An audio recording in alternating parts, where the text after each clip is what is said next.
Okay, hey guys, welcome to the live. Sorry for the delay. Um, well, I was first of all late at till 20 after, and then Charmaine was having some lag issues. Charmaine, are you better now? You figure? Charmaine, still there? I Ooh. don't have a long enough Ethernet cord. Oh, you don't? Yeah. So, yeah, Charmaine was trying to plug into the router, so she had direct access, which would probably stop that lag. But we'll see how it goes. You know, see how it goes. If not, you'll go on your phone or something. We'll see how it goes. Anyways, you guys, welcome to the live, and thank you for joining. Please hit that like and the share, if you could, at the start, and just keep the awareness out there for Jack, Lily, Sebastian, any of the missing kids, and of course Dylan Ehlers, which we kind of been going through each live as we go on. Happy Saturday. I'm going to leave and come back in, so you do your hellos, and then I'll be right back. Sure, no problem. Thanks. Okay. Yeah. Lag sucks when it says, I kept telling her, go back out, come back in. And she's just sitting there. Like, then she was like, do you want me to go and then come back in? And I'm just like, yes. I've said it 5 times. So there was such a bad lag going on there. Ben. Hey, Ben. Nice to see you on there. But Ben, he's like, besides Sharon Parker, Ben is like pretty much the #1 mod. He's so awesome and amazing. And I thank you for all that you guys do, mods, by the way. No, Lori, they were not found. Trust me, that would be nice if we had answers for sure. Let's see. Hey, Charmaine. Hi. Hi. Any better? Right now it is. Yeah. If I didn't know any better, I swear, like you were, like the slowness reminds me of somebody's, like when they're like hi and they're like, hey, yeah, I'm here. You know, that's what it reminds me of. Not that she is, guys. Just that's what it's reminding me of. And yeah, well, Fridays and Saturdays I have off, right? Hi, Bobby. How are you? Crafty one's in the house. It's better now than midnight. Well, yesterday though, I was at my work barbecue. Yeah, so I'm like an impromptu person. If I do a live, I do a live. If I don't, I don't. But with this case here, it just, I feel like if there's no answers soon, because you can already start seeing other channels move back to their other cases more so, then like a lot of them are going, which is fine, right? But I can see some redoing, Sebastian or the Karen Reed and stuff like that. I can see that the focus is shifting because that's what happens, especially when there's like no updates. And we know that the Canadian, and let me be clear on this to that person that posted that. I went back to listen because this person kept saying, I'm from British Columbia. And if you're watching now, I'm just having a fun at you, basically. She kept saying that I was saying RSMP. And I'm like, obviously I'm Canadian and know it's RCMP. But let me go back and listen to myself in my video that I put out. Sure as shit, I'm saying RCMP. And I'm thinking to myself, like, I don't understand this. Unless, like, do I have, I don't feel like I have some sort of weird accent from Canada going on, considering she's Canadian and from British Columbia. I don't understand where she was getting that I was saying RSMP. And I clearly go back and I can hear myself say each and every time RCMP. So I don't know if it was something that she was hearing. I don't know. So I just want to clear that up. I perfectly well know that we have the Royal Canadian Mounted Police, RCMP, not RSP. See, I can't even say it properly. RSMP. So anyways, so me and Charmaine are for anyone coming into this that's new, me and Charmaine are from the western side of Canada here, in British Columbia. I've lived half my life in Alberta, and Charmaine spends her half time in Alberta somewhere too as well. And so yeah, in this case, it's out of the East Coast side there in beautiful Nova Scotia over there. Never been, but I know it's beautiful. Still have maps. still had to take that stuff in school. Hi, Jackie. How are you? Yep. Miss Dog Lover's in the house. Hey, Miss Dog Lover. On there. And let's see here. And what? You look like you're in black and white, though. Who? Oh, Charmaine? I think he's talking about you, Charmaine, because she's sitting in the house. I think that's what Kent's meaning. And Kent, I just want to thank you very much for always sending me stuff, even though typically I've already seen it. But you never know if I have or not. But I do appreciate that you're constantly sending me stuff, and same with Charmaine as well. Ben. Thank you guys for joining us again. Please hit that like and the share. Ben's over loving us today. Hi, Sunny. Hi, Charmaine. Hi, Citizen Sleuth. How are you? Hope you're doing well. Again, this case, it's a very tragic case so far out of Nova Scotia. Jack and Lily, missing since May 2nd. No, but there was another channel. I was watching the videos yesterday. The lady that was doing it, can't remember the name of it. Said RCMP. PM. Must have been American, hey? Those are the ones that would probably struggle it. I can't see a Canadian mess up. Yeah. Miss Dog Lover. Sunny is never right. No, and if you would have said it, that's something I would know. Well, I was going to say, the one thing I goofed up on was that I clearly saw in that video yesterday that as I was playing it, I could see that the one where that post was talking about the like it had nothing to do with me saying it, but well, actually it did because I said RCMP. But anyways, is that I accidentally, I guess, flipped them around. So when I showed the post, it's like I'm reading, but you can't see the top until it goes to the next cut. So I flipped the wrong one around. Mm-hmm. Supposed to say RCMP at the start of it, but so I hate when I do stuff like that because I literally, that's the reason why I went to go fix it, because I seen that. Then when I'm playing the video, I'm like, wait a second, why am I not seeing where I'm talking and saying RCMP, and then it pops over and then it shows the top on that. But whatever is what it is, right? Hi, Evelyn. How are you? Yeah. Just tell them the feds. They'll get it then, right? Hi, Sunshine. How are you? Hope you guys are having an awesome day. It's beautiful here. It's 23 degrees in Langley, British Columbia here. Wherever you guys are from, please feel free to post. Give you a shout out there. But anyways, thank you guys so much for joining. And yes, just to be clear for anyone, no, there is no updates on this case.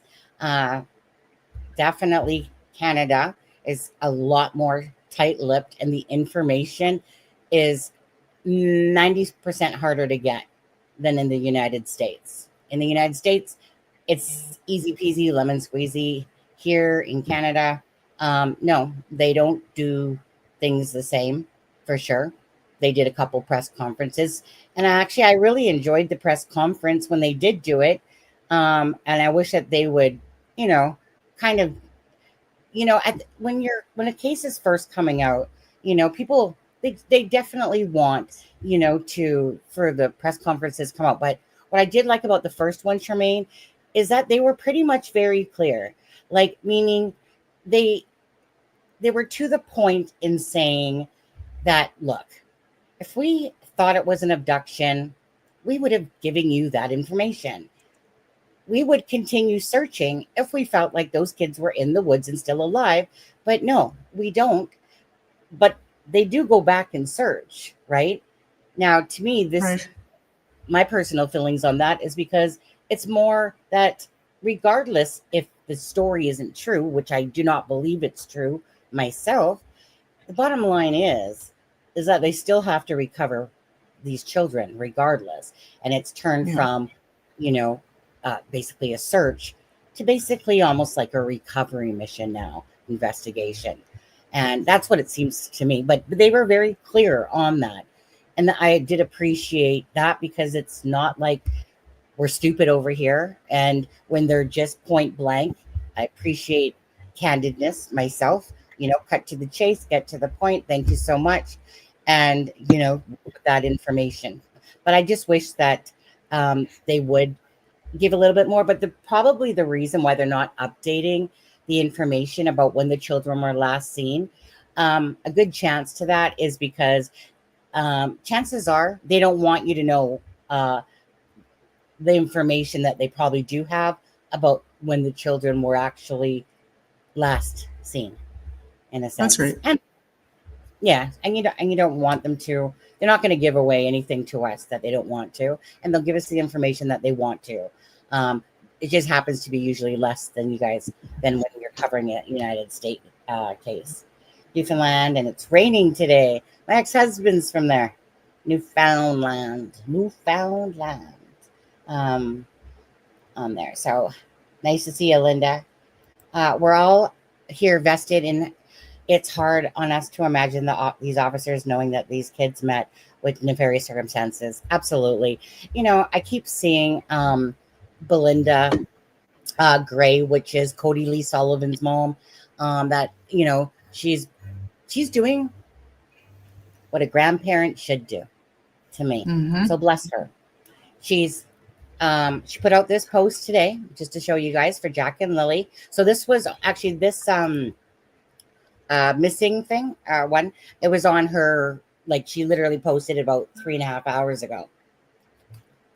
So I pulled that from her Facebook, and she put out this today. Our beautiful grandchildren, Lily, and trying to look like grandma, and Jackie boy walking in grandpa's shoes, and it's just so heartbreaking.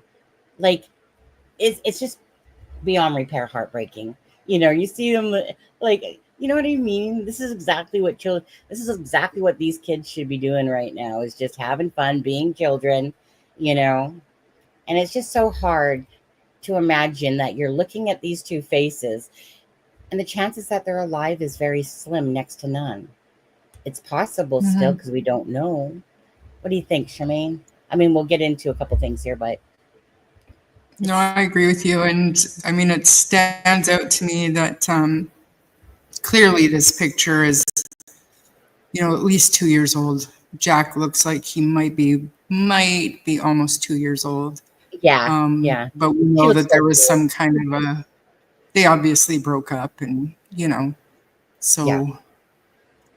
I mean, and in most, if not all, the pictures that we've seen, I think it's pretty clear that I think the kids were loved. I think that so. they were taken care of. They, when we talk about neglect, I don't mean like they weren't being bathed or, dirty clothes, or that's not what I mean when I say neglect. I just mean, and neglect is kind of a strong word when parents are tired, they have a baby and they oversleep, and I mean, stuff, it does happen.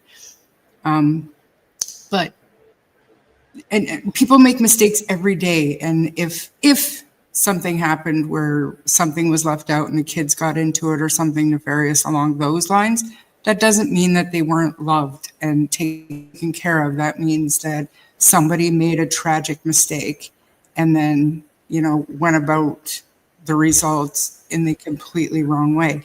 So when I'm talking about neglect, I don't mean that they were abused. I don't mean that they were neglected to the point of being starved or dirty clothes, unbathed.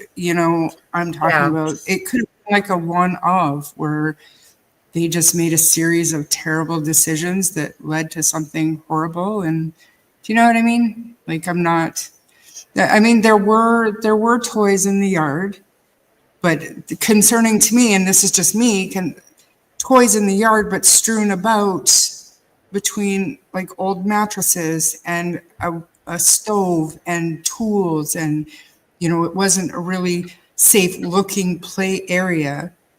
But that's just from what I saw from overhead. You know what I mean? Like, Yeah. But I did see toys in the yard. They just weren't in a kids' play area. They were strewn about amongst tools and junk. Yeah, I see this as an accident versus, and so, I mean, do I see love in these pictures and stuff like that? Yes, I do.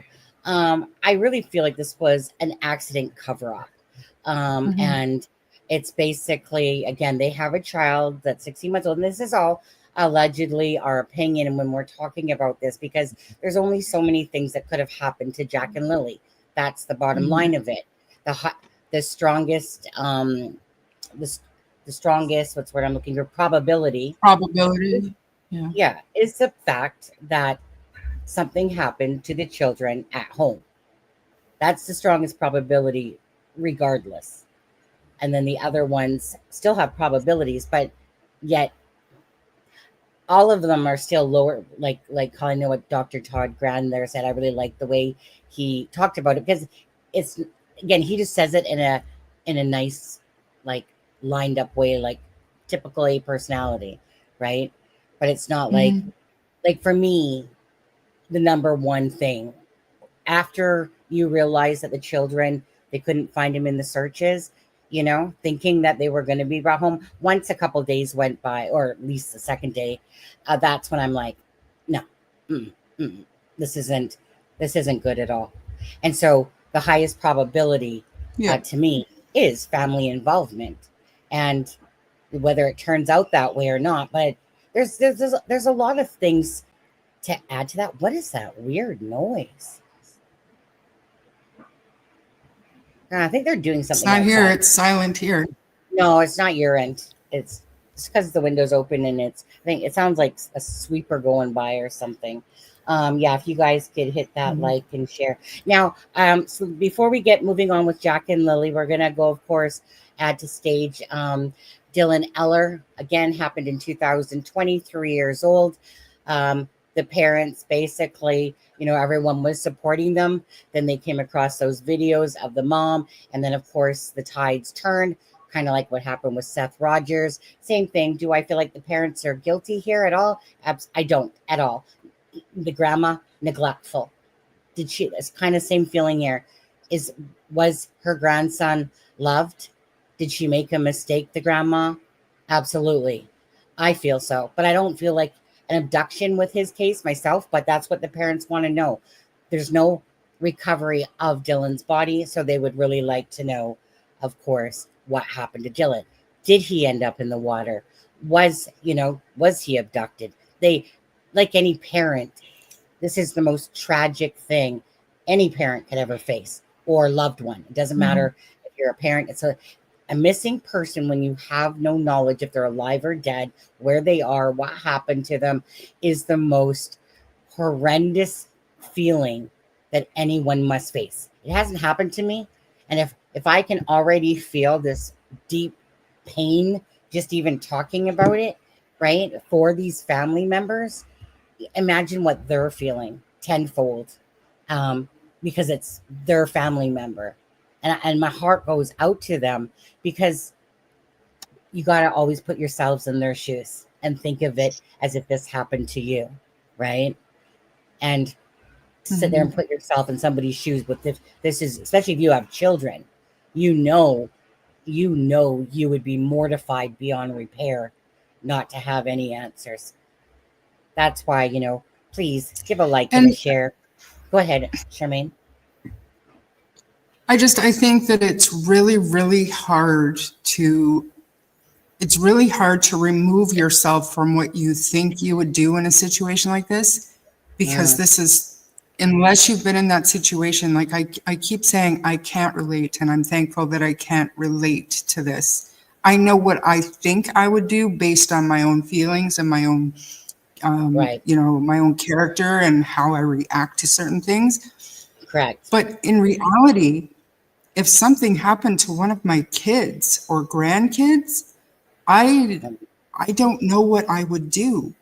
And just really quickly, I want to back up just in case, the parents' families happen to watch this, or, you know, I think it's really good that Malaya turned her Facebook back on so that people good. could dig in a little bit, and we got to go in and see those pictures, and it wasn't just recent uploads. Like, she's been very much about her kids for years. So, and I mean, that made me realize that, not that I was judging her before, you know, but that just made me realize that all of the people out there that are looking into this case, that are stalking her Facebook and stuff, now they get to see the love that those kids got from home. They got to see how proud she was of being their mom. But that doesn't take away from the fact that her statement was fishy AF, and you know, something happened. Look, if those little babies walked into the woods that day, the searchers would have found something. They didn't. I don't think so at all. No, there's no way. And I can't. The only thing that I can think, like she said, the RCMP told them not to talk to the media.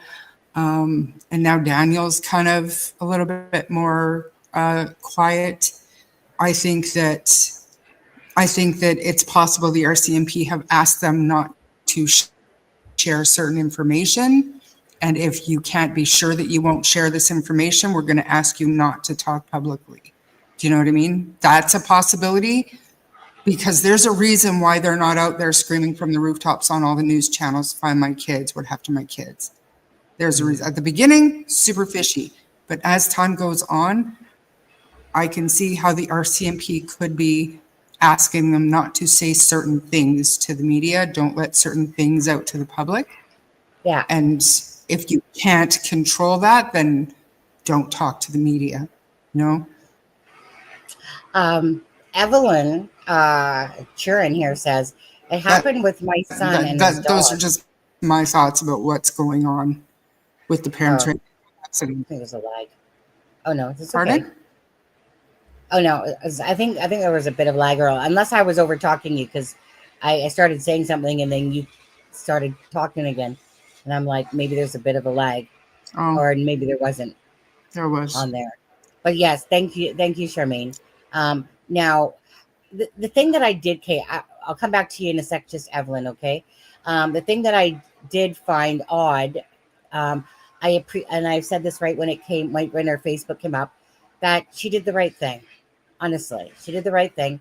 It allows people to see. God, they got the stupid weed whacker going. Can you guys hear the weed whacker? Can you hear it? It's not bad. A little bit. Yeah. It's not bad. But the thing that I did find odd is there was only the one picture from 2024, and the rest were all like 2023.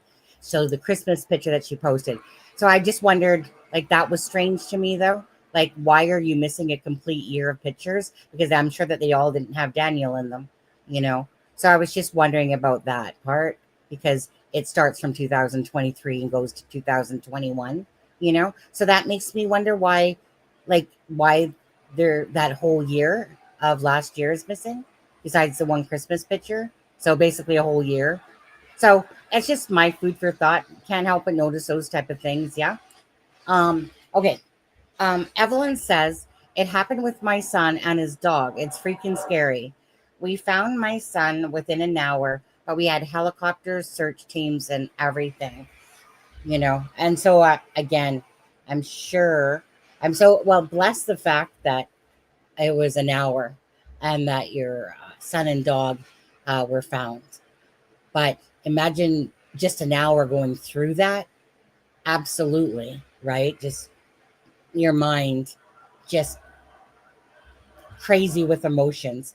It's scary, you know? So bless you on that one, Evelyn. Thank you for sharing your story on that. Yeah. Ben says, thank you. Thankfully, your son was found. I couldn't imagine having to spend one night without your child. Absolutely.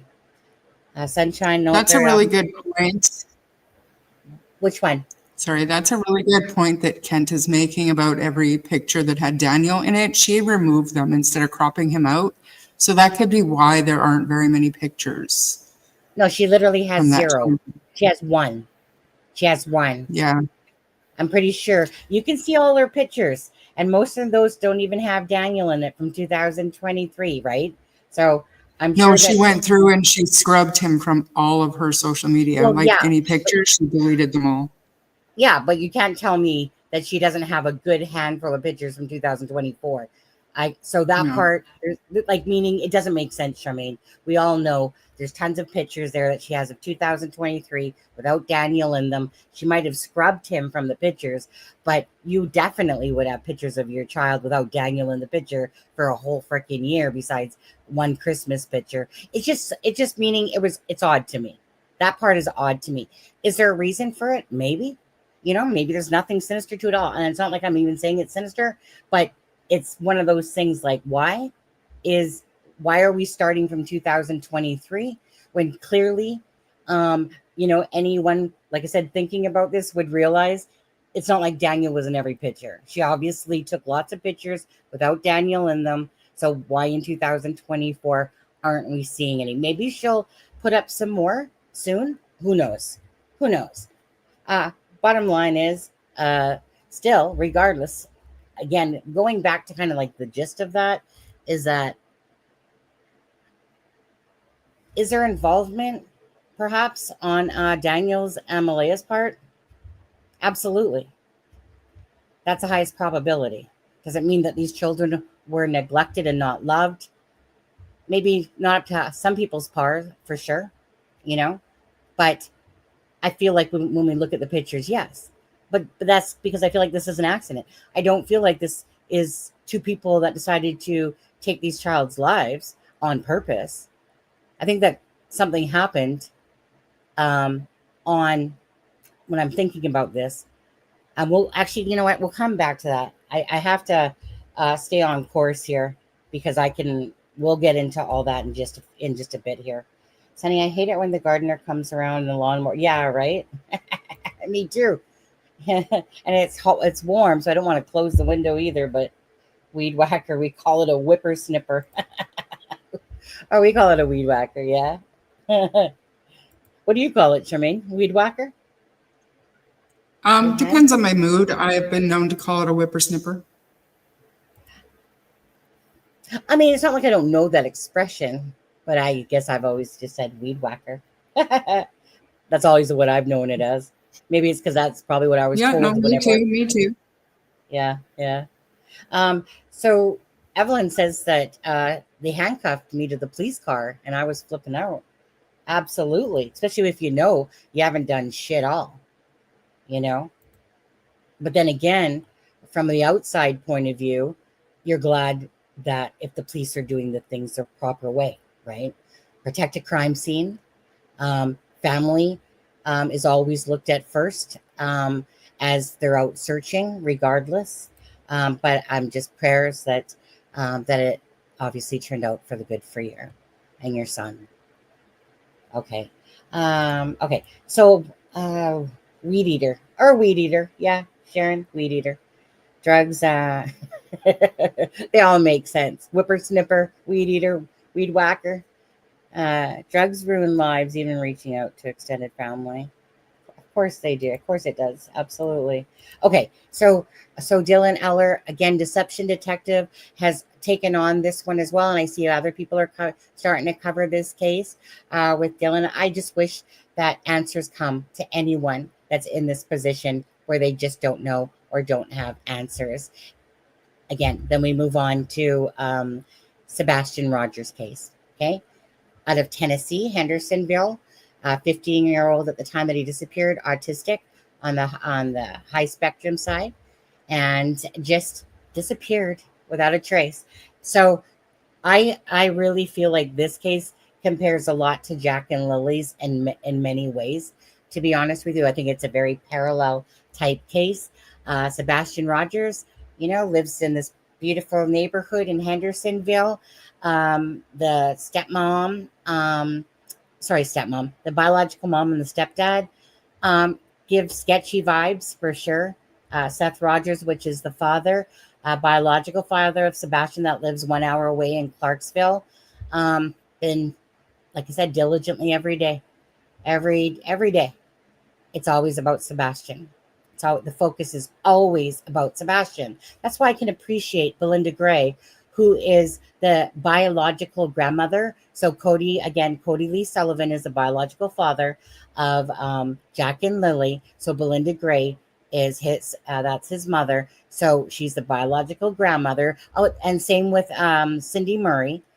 She would be the biological grandmother because that's Malaya's mom. And then, Joseph Henry Brooks, or Henry, what is it? Henry Joseph or Henry Joseph Brooks. That's a biological grandfather, I believe. I believe that Malaya's, like, I know that that's Malaya's dad because he's the one that said, baby girl, if this ever happens again, baby girl, you just give Daddy-O, the tractor here, a call on that one. But anyways, it's just so weird wording on that one. But anyways, and then there's, of course, so Belinda, Cindy, which grandma? Oh, Janie Mackenzie, which would be the step grandmother, right? In a sense, because that's Daniel's mother. So not technically step, but obviously, if we're calling him the technical stepfather, then we'll call her the stepmother. But anyways, so Belinda, she's doing what you should do, is posting. It's a lot more than what I can see other family members doing. Definitely. She's putting out these little posts, whether it's every second day, every day, whatever, type of thing. That's what you should be doing. Your family. If you care, that's what you should be doing. I can't see it any other way, to be honest at all. If my siblings and my whatever weren't using their Facebook to use it to help find my child, if it was missing, I'd be pissed. I'd be more than pissed, to be honest with you. Because they would want the same done for them. Right? Wouldn't you, Charmaine? Absolutely. Absolutely. Right? Absolutely. If you can sit there and post a stupid meme, or post these stupid shit that doesn't matter, and you can't have time to post your own family member's child missing, there's something wrong with you, you selfish people. Because that's how I see it. Not taking it back. That's how I see it. I agree. Yeah. Yep. Sunny, have you seen the latest Google view street of Sebastian's home? It was taken in February, the same month he went missing. When did that one come out? Because I have seen the latest Google view, which was like a few months ago. Is that the one you're talking about, Ben? This reminds me of Michael Vaughn, right? A lot of similar cases that are comparable. If it matters, PC just gained 2 more seats in elections in the East Coast. Alberta, Saskatchewan, and Brunswick are going against Parliament now. Not gonna lie, not enough to matter. Still not enough to matter, though. Yeah. Don't even get me started on politics. I was gonna say, I don't even do politics. I mean, only because, with Trump, the whole Trump situation, I was watching the politics for a bit. Other than that, I'm not even into politics. At the end of the day, this is Canada. It will remain Canada. We ain't become no freaking 51st state. Donald Trump can kiss my ass in every single way possible. And we'll just be Canada and, buy from us as much as possible, because everyone has to do what they have to do, just like in the United States, just like across the world. Everyone needs to take care of their own first and do what you got to do. Yeah. Wow. That's good. I mean, Canada will be Canada, but it could be without Alberta. It could be without Alberta. Sebastian's on the screen just did a video. Yeah, I saw that. I showed that one actually, Karen, or Sharon, but I call you Karen. Yeah, still another case. Okay, so before we get started back into Jack and Lily, guys, I'm just going to place the clip from Sebastian Rogers' dad, Seth Rogers, yesterday. I want to play that one again because this is how a parent should be acting. This is how they should come to the forefront in a sense. But especially when it's, like I said, this is Sebastian's case is 15 months old. That's a long time. If anyone doesn't know this case, you want to get, mind melded up there. This is one of those cases. You want your brain to hurt to try to understand what happened to Sebastian. You ain't going to find the answer. The only time the answer will come is when the truth comes out in this case. Other than that, there's nothing, just like any of these cases. Most of them, you can only take them so far. And after that, unless you have that information that they do or some, other than that, it's not going to get solved by us unless there's searchers out there. People do searches, together and start looking around, like areas, like if they're allowed to go junkyards and stuff. But the biggest thing is, it's just always keeping the awareness and keeping the pressure, on the police to keep it out there, to do these searches, to look at the tips and make sure that those are, being looked after and stuff like that. But anyways, share screen, play this. This is again to do with Sebastian Rogers case, and then we'll get back to Jack and Lily. Okay, guys? It's been 453 days since now 16-year-old Sebastian Rogers vanished from his home in Hendersonville. His disappearance sparked national headlines, but now his father says the case is losing momentum. With National Missing Children's Day coming up on Sunday, he is raising his voice and demanding urgency. News 2's Caitlin Quisenberry is outside the Sumner County Sheriff's Office, where Sebastian's father made an emotional plea today. Caitlin. Sebastian's biological father, Seth Rogers, was deeply frustrated when he spoke with me. He fears the case is going cold. My son's been missing for 15 months, and they don't care. Sebastian disappeared in February last year. He was just 15 years old. Initial search efforts involved local police, the TBI, and the FBI. But those physical searches have since shifted to focus on the investigative side. The last press conference on the case was more than a year ago. I would love to see them actually conducting more searches. I'd like to have some communication on the tips that have come in just with me, so that I know that when a tip comes in, I'm not following up on what job they're supposed to do. Seth says only one detective is actively assigned to the case, and that he is often left to chase down the same leads, also sent to law enforcement. We need more than just one set of eyes on this case, but it all falls on my shoulders to ask people to help find my son. My son means something to me. These people should be doing their job. In his push for progress, Seth says he's reached out to lawmakers and is even drafting federal legislation aimed at reforming how child protection agencies and the Amber Alert system handle missing children's cases. It's a federal oversight law on places like CPS, DCS, the Amber Alert, getting it redone and taking it out of people's hands that don't care about the children. According to the FBI, an estimated 460,000 children are reported missing in the U.S. every year. Seth says every one of those cases deserves attention, including Sebastian's. A parent demands answers. We demand answers because our heart is missing. He is my world. I need him. I need him back with me. We reached out to the Sumner County Sheriff's Office for a statement. They assured us this case remains a top priority and said in part, please know that behind the scenes, a tremendous amount of work has been done and will continue. Again, Sebastian Rogers case. Again, you guys want to talk about a very mysterious case, but not so mysterious, because it's one of those cases that, again, there's only so many things that could have happened, about 3. And other than that, right, family involvement, abduction, or he did leave, or someone helped him, and aided. Maybe he told somebody something and they helped protect him. Maybe there was something going on. But again, it's one of these cases that it's mind-boggling. There's no digital data, like as much as there is cameras in this neighborhood and Ring doorbell cameras and stuff like that. The only main thing that even has any remote sort of possibility is the supposed flashlight light video that happened at 3:30 approximately a.m. It's just another tragic case 15 months later. But Seth Rogers, you can't tell me that guy had something to do with his child being missing at all. Okay, you want to look to the biological mom and the stepdad? Absolutely, because they don't know how to tell the truth or do an interview or do, without them being weird, strange, lies, deception, and stuff like that.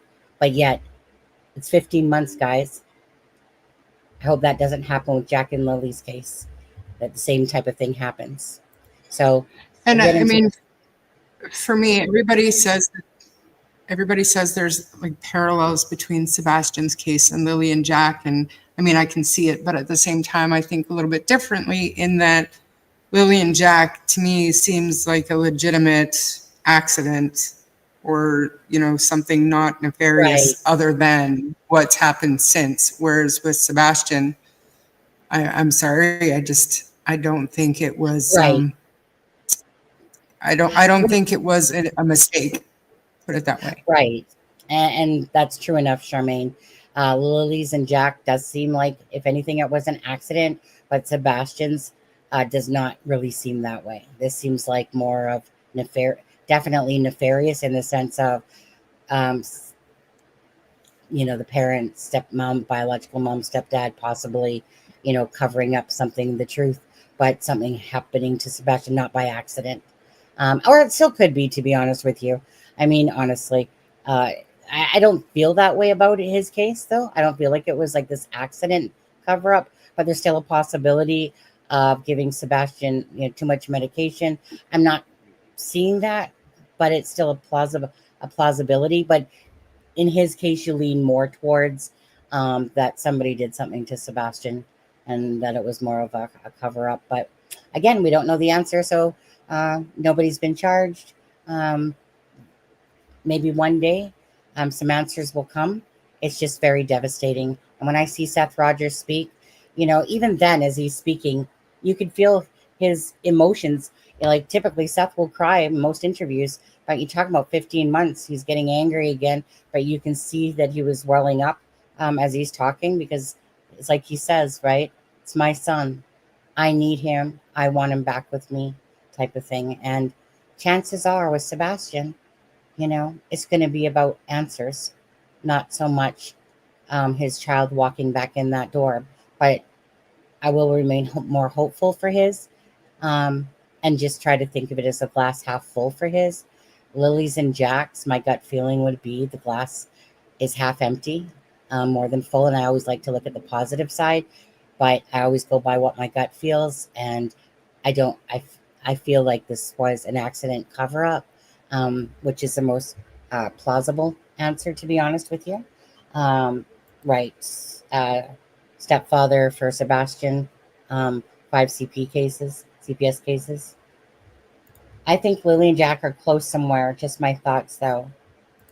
Mind you, will my son have covered 3 miles of ground? And look, yeah, but you know what? We're going to listen to a thing in a minute and go over it, because there's some, you know, like what I find strange with Jack and Lily is, and we'll get into it in just a bit, but how did they determine that they determined, Jack and Lily, that they could have gone 6.6 kilometers. Really? In 20 minutes? Or by 8 a.m.? So, right? So what is it? 20 minutes that Daniel's saying? Or since 8 a.m.?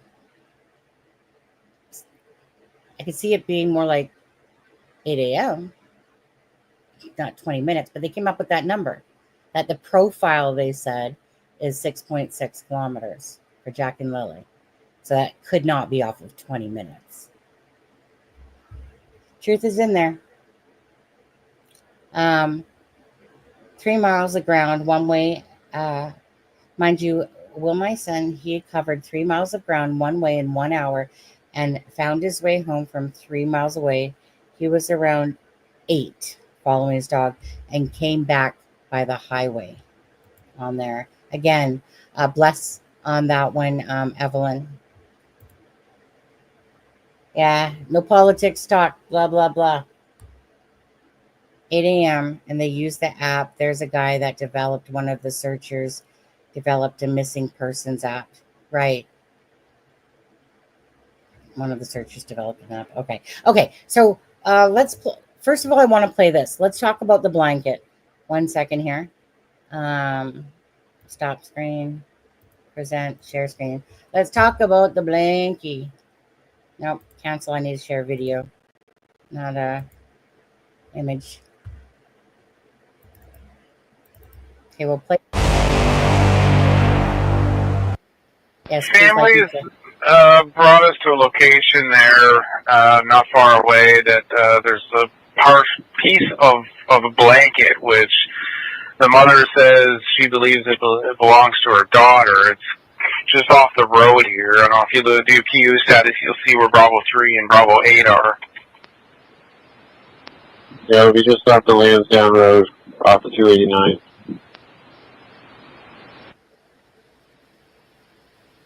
Did we say we found an article? Possibly. There's a couple other pieces of old clothing here. Pieces just torn, like pieces of rag, but there is And that's where it stops. Now, before I ask you, Charmaine, just quickly, there's 166 people here watching right now, and yet the stream only has 55 likes. Again, I'm not asking that you do this for the channel. What I'm asking is that you hit that like and the share for the children in these cases and keep awareness. So if you guys could do that, that would be amazing. That's what these cases need. It needs everyone's help. Our help, your help, everyone's help. So please, if you could hit that like button, do it for the children, always first and foremost, okay? Do it for the cases. That's the important part here. It's the victims of these cases that need the awareness. It's not the channel, but the channel obviously will get exposure. But point is, all of us, it takes all of us to be an army, to do stuff and to make things fast and wide. So if you could do that, thank you guys. Charmaine, I know you were talking about this the other night and you're wondering why more people aren't talking about this. I'm going to let you take the lead on this one about your thoughts on about this whole thing. The family took them to, a area.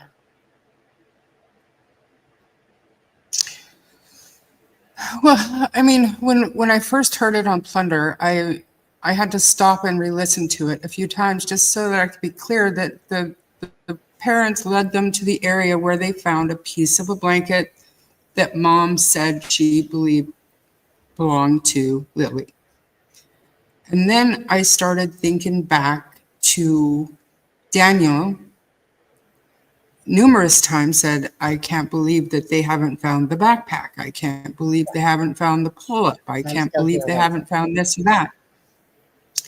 So, and I'm extraordinarily untrusting. Like I am skeptical of absolutely everything. So I go to the deepest, darkest thoughts immediately. But that just kind of made me think, like, did they lead them to that blanket trying to bolster their story that the kids wandered off into the woods? Did the RCMP simply miss the backpack and the pull-up that might have also been there? Like I said, the deepest, darkest, skeptical brain that you'll ever meet is sitting right here. But that's what, and I cannot believe that more people aren't talking about the fact that Malaya led them to an area where a piece of a blanket was found. And then, like, the next day, Daniel was on the phone or on the news saying, I can't believe they haven't found the backpack yet. I can't believe they haven't even found the pull-up yet. Do you know what I mean? It's just fishy. Fishy. Well, the thing is, as a mother, okay, from a mother's point of view, we damn right know every blanket our child has. So what do you mean you think, or it's a like type of thing? No, it's either a yes or a no. Fathers? Well, what? If it was just a piece of the blanket, though. No. And a dirty piece at that.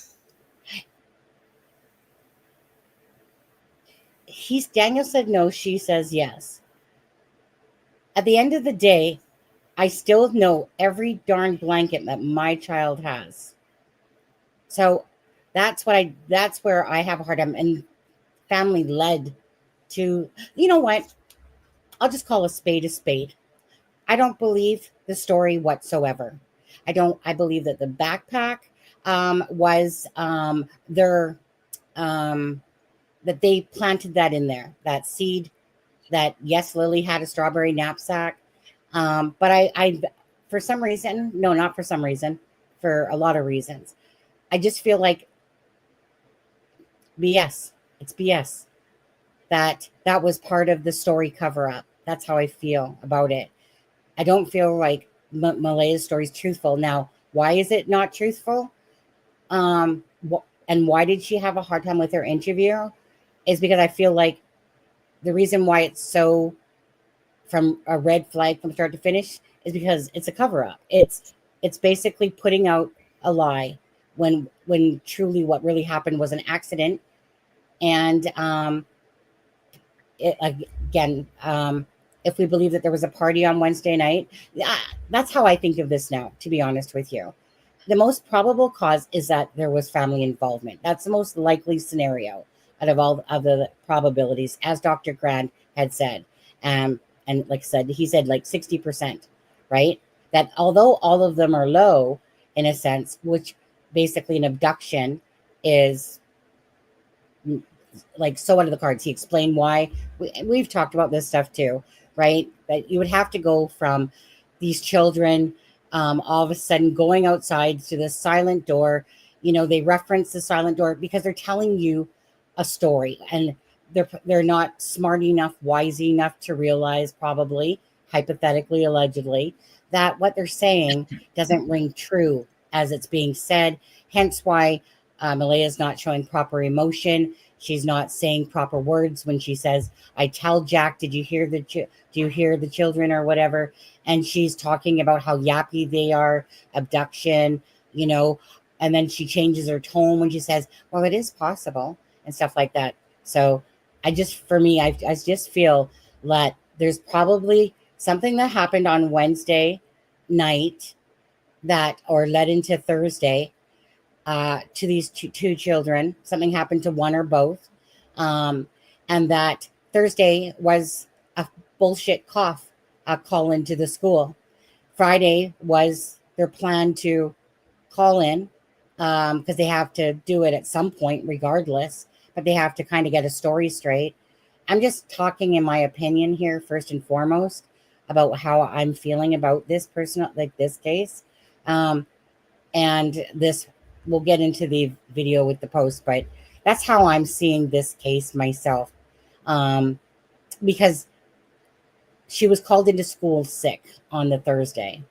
Now, on Belinda Gray's posting, again, it says that they were last seen Thursday.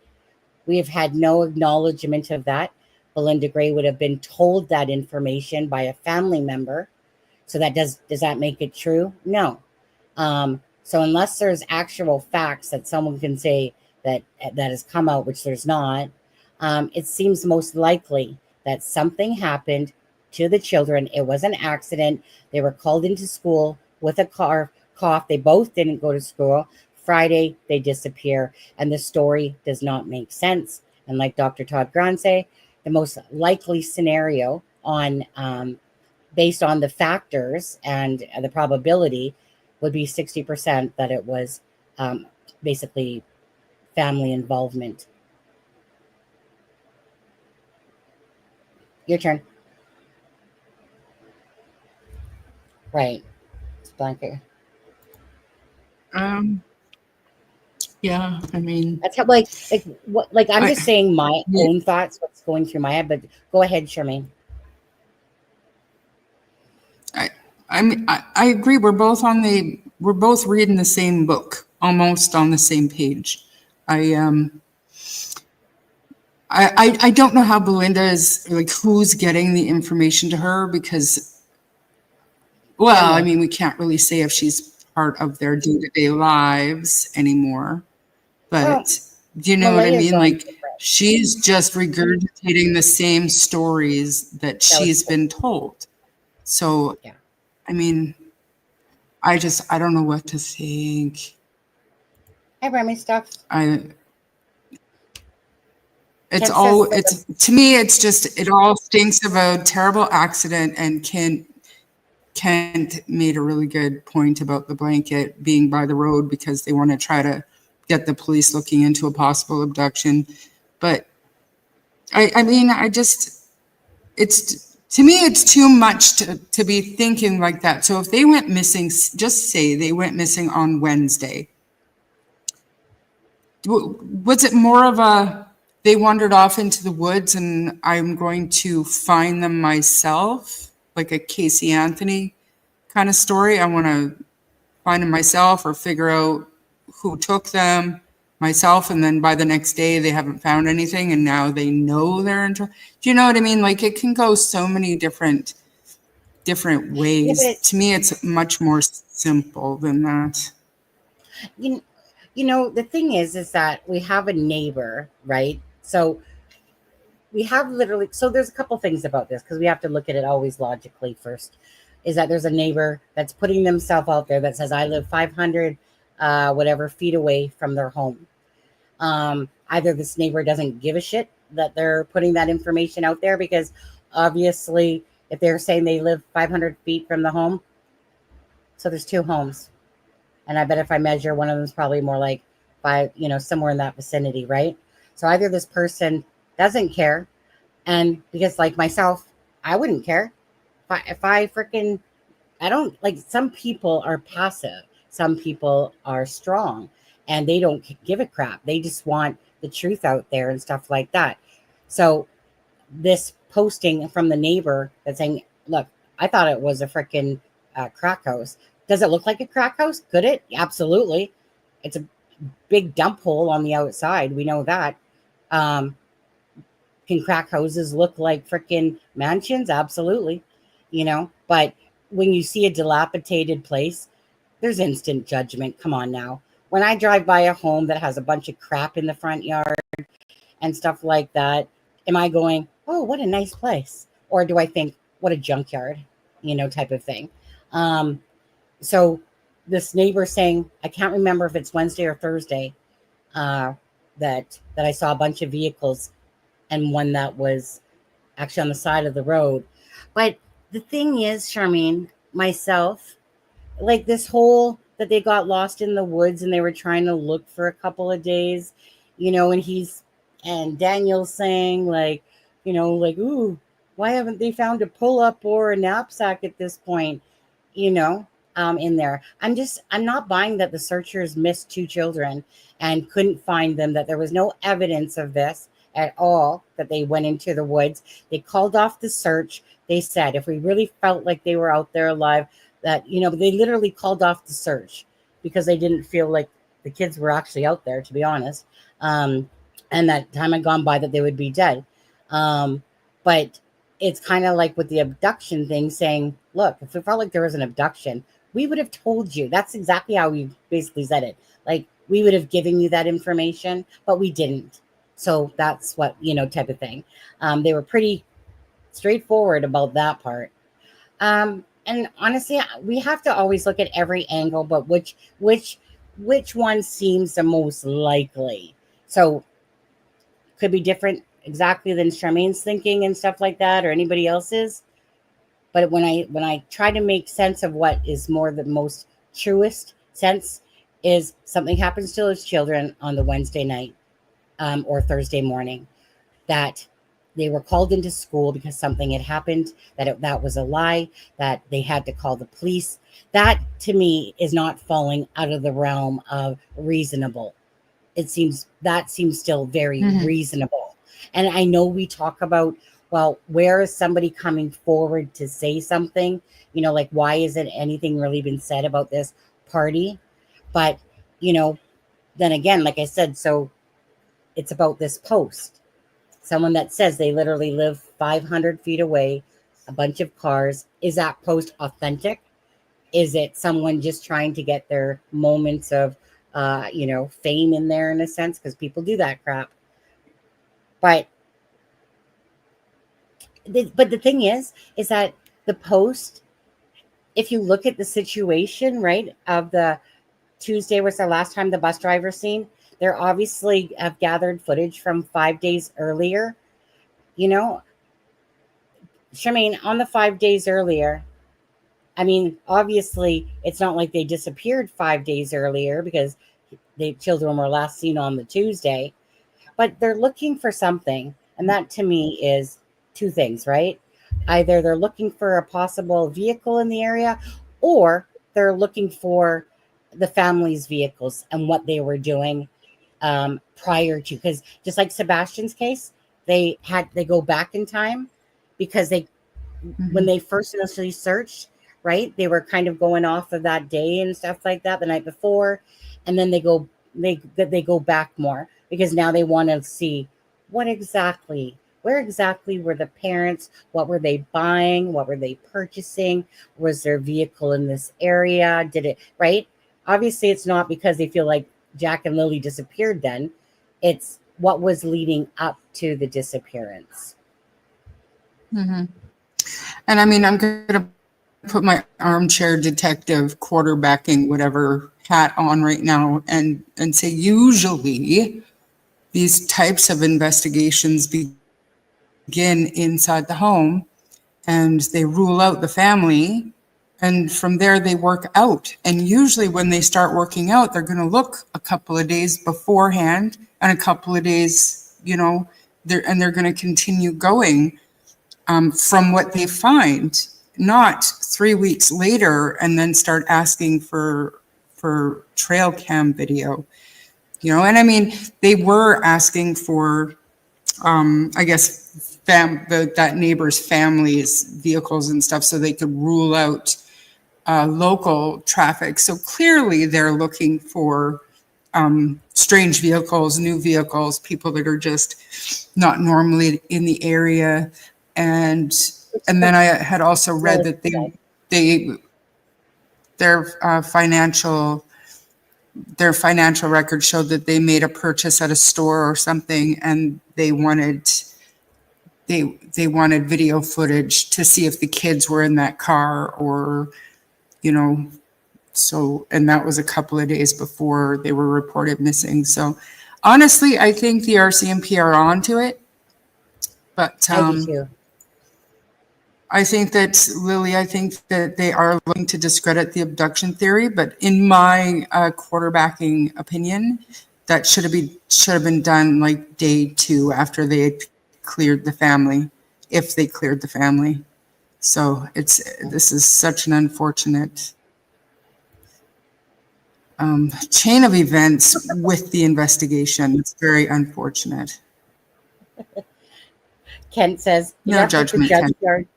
I don't actually own a junkyard. That's fair enough, Kent. And again, for anyone coming in, we appreciate it. Always keep your comments respectful to everyone. You guys are entitled to your own opinions and thoughts, just like I am. And that's all we care about. Just be kind to each other. Please hit that like and the share button as we discuss the case of Jack and Lily. Okay, guys? Very tragic case coming out of Nova Scotia. Charmaine and I, for anyone coming in, we're out of Western Canada. I'm in the Vancouver area. Charmaine's in the Shuswap area. And we cover true crime. And this case is just heartbreaking. I still feel in my heart of hearts that this case, that they are working on it, that there's going to be an answer here. That's how I feel at this moment. I feel very strongly that answers are going to come. But again, you can't put the cart before the horse here. They have to do everything, right? If they're building a case, their ducks have to be in a row. But because you know how these things happen, right? You think nothing's going on. You think that the case is going cold, and then bam, that happens a lot too. Where next thing you know, update, person arrested, husband arrested in the disappearance of his wife. Happens all the time, eh? But sometimes when it just goes silent, you just start thinking like, that's when people really start dissing law enforcement, is when there's nothing being said and people think that the case is going cold type of idea. But, RCMP, LE in the United States, across the world, these aren't a bunch of dumbasses. Sometimes, absolutely. Do they make mistakes? Sometimes, like, obviously they're apologizing human. They're human. But obviously they're apologizing to Melissa and saying, yeah, we probably should have been here earlier. Yeah. I mean, honestly, you should have been there from like literally within the first week. You should have been canvassing, kept canvassing outwards for anything.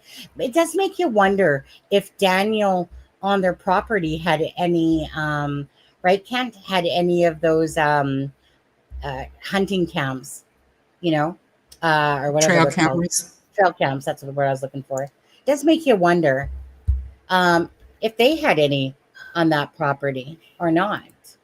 You know, don't know. Somebody knows.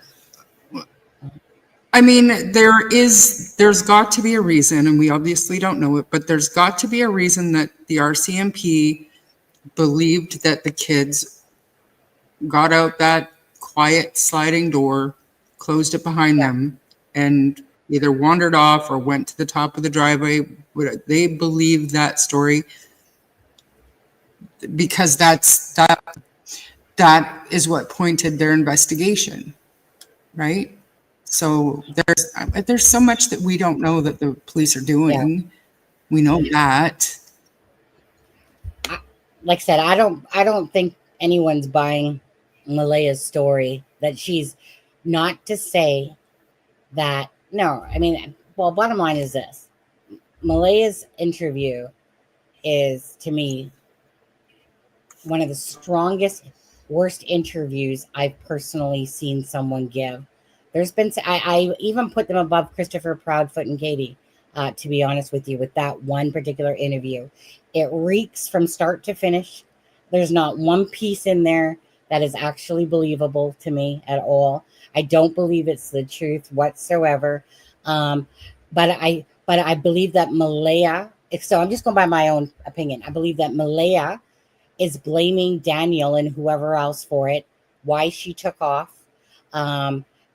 So I think that, but again, there's going to be knowledge of both. So if something happened to those children on Wednesday, this to me is not, like, for my own personal opinion, okay? Yes, you have to look as in the woods, but honestly, I don't buy it for a second anymore. Don't buy it at all.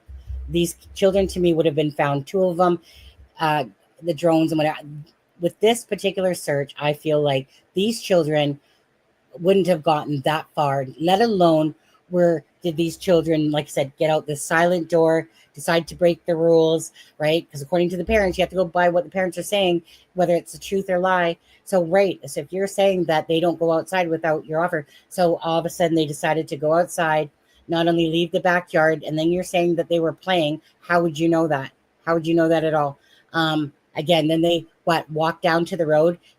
By some miracle, someone just happens to drive by during this small window of time that says, don't you look luscious? I'm just gonna. So everything would have had to happen that normally would never have happened. So it's so unlikely that it played out that way. It was more likely that they went into the woods, but as time is told, and the police scaled back the search because they obviously felt the same way. And I know that they did a research, but again, that could simply be because they're looking for recovery.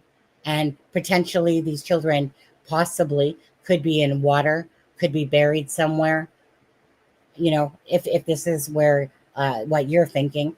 But to me, I feel like if I was to think of it kind of like in a fluid way, Wednesday night, something happened, which led into them getting called into school with a cough, which led into the bullshit story that Malaya blames Daniel for what happened to the children. But they'll lose custody of Little Meadow. They'll spend time in jail if they tell the truth. This is hypothetically and allegedly, but that's my thoughts at this point of it. That's the most logical way for me to see how this would have played out, that would make sense. And then they do Malaya's interview is so off that it makes sense that she's lying because of the truth, that they told the truth. Well, their asses are grass, basically. Because no matter what, no matter how much you love your children, and no matter that I think that this is an accident and not intentional, that it's a cover up because they're trying to save their own asses. And with Daniel, the more I actually look at Daniel, and when I was watching that interview yesterday, that's not a genuine tear in that video where he does this. He's not crying. He's doing this. That doesn't even come off as sincere. I think, like, I'm just kind of going with what my gut is saying now about it all, that I feel like that Malaya blames him, that he's trying to project to us that he's searching for these children that are abducted or whatever. But I think the truth is that there's family involvement, which is the most probable. That's where I'm at with this case. If I was to be honest, how I feel. And that's how I feel. You got anything more to say right at this moment, or do you want me to play this other clip? No, I've just been kind of reading and responding in chat. Is there anything that you want to bring up that you saw? Just that there's a rumor. I don't know if it's a rumor. Clarify for me, guys. But there was a camera possibly in the tree on their property that might have been facing the driveway. So I don't know where they heard it or saw it, but I asked them to maybe send you a link, because that would be interesting. And that's definitely something that the RCMP would not share with the public. And yeah, like they definitely need you. You have your own, Charmaine. You didn't tell us that. No, I didn't tell you that. I didn't tell you that. But they definitely need evidence. If the RCMP believed that the kids possibly could have gone missing before Friday the 2nd, they would have charged the parents by now, only if they had the evidence to prove it. Only if they have which the evidence. Is why they're going back and they're looking for all these videos. This, like, I don't understand people thinking like that.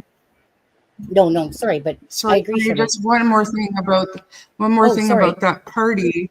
That neighbor has also said in the past, if it's the same neighbor, she's also said in the past that she didn't even think that that house had kids. So to me, as far as sightings and the cars in the driveway and the party and all this and that, it's got really nothing to do with the timeline of the kids' disappearance, because she didn't even know the kids lived there.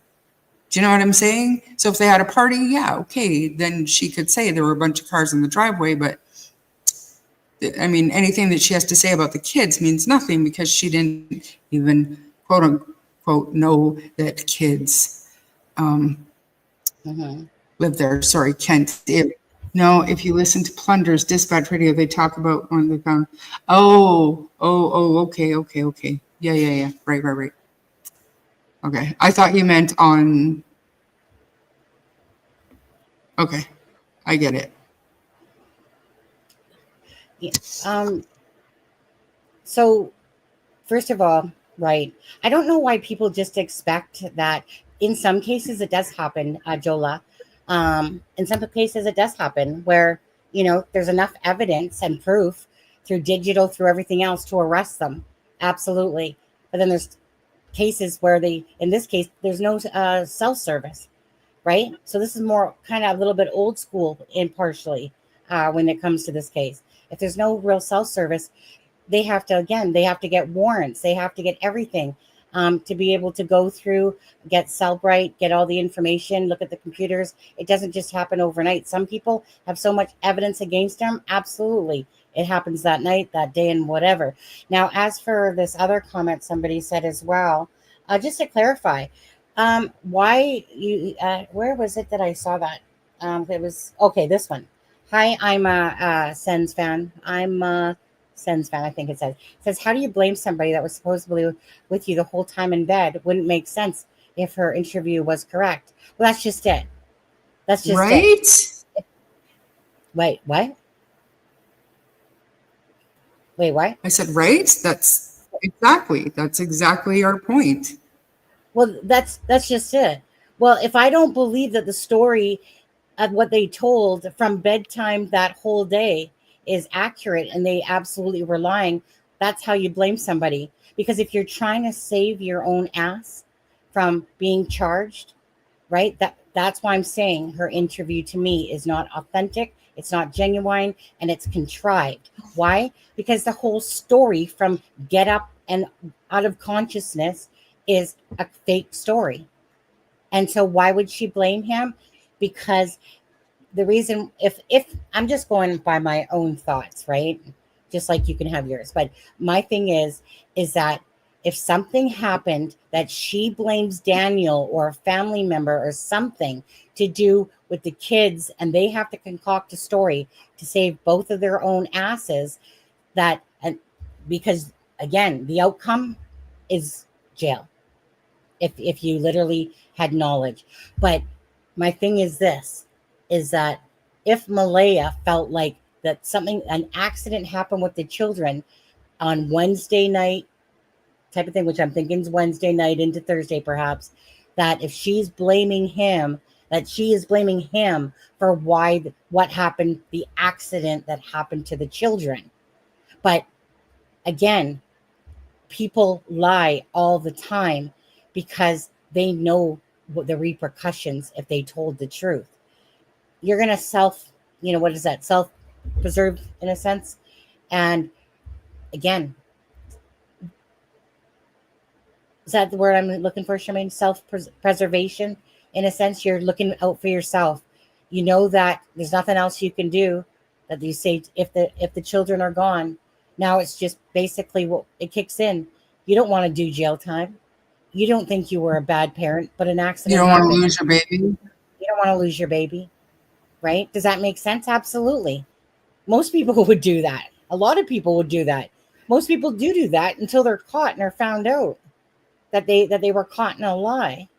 So it's not out of the realm of thinking, because that happens a ton of times in cases. We see it all the time. All you have to do is watch these EWU investigations and nope, didn't do it. Nope, didn't do it. Swear I didn't do it. Blah, blah, blah. Yeah, need a lawyer. Or else they end up fessing up by the end of it, because you know how cops play good cop, bad cops type of thing and stuff like that. But no one wants to lose their life knowing that they're full well they're going to go. And this is just hypothetical, but still, the most probable cause for the disappearance of the children, the most highly probable cause would be because of family involvement. That's what it reeks of. That's what it seems like. The story doesn't seem truthful. Now, those are just, like I said, my thoughts, but we'll see how it plays out regardless. Go ahead. When you say family involvement, that doesn't mean that they sat and thought about, getting rid of the kids or this or that. That could mean that something terrible happened, an accident happened, something was dropped on the carpet and it was laced, or like you guys were talking about earlier, it could be something. Mm-hmm. It could have been an accident, but everything that happened since then is what I think what Sunny's talking about with family involvement, to not even do a good job of covering it up, but just misdirecting, maybe. Misdirecting. Like, it's in one my of those opinion. things. Like, just spitting off the top of my tongue here, but, it could have been one of those things that there was this party Wednesday night that the children did get into something. Maybe the children were in their bedroom. Maybe, who knows? Maybe they found something, took it to the bedroom, started going, hee, candy, whatever. And then the parents ended up finding there. Maybe the other people had no clue that something had even happened to these children that were at the party that night. Maybe they do. Maybe there's somebody that has some information to that, and that the police simply need to get their ducks in a row, because they have to have the probable cause. And and of course, you always want to have the bodies. Regardless, you always want to have the bodies in a case, right? Because this case is off. It's not what it seems. It's being misdirected, and it's being misdirected to me by the parents. But I think that for me, that Malaya's interview, regardless of everything, that her interview to me is a telltale that it's a fabrication. And this timeline of 8 a.m. and 20 minutes, okay, and this whole thing of trying to make us believe that the children that, and I agree, like, why haven't we heard Daniel say, like, that Lily always took her little knapsack strawberries out with her whenever she went, or is that just something to plant the seed of abduction,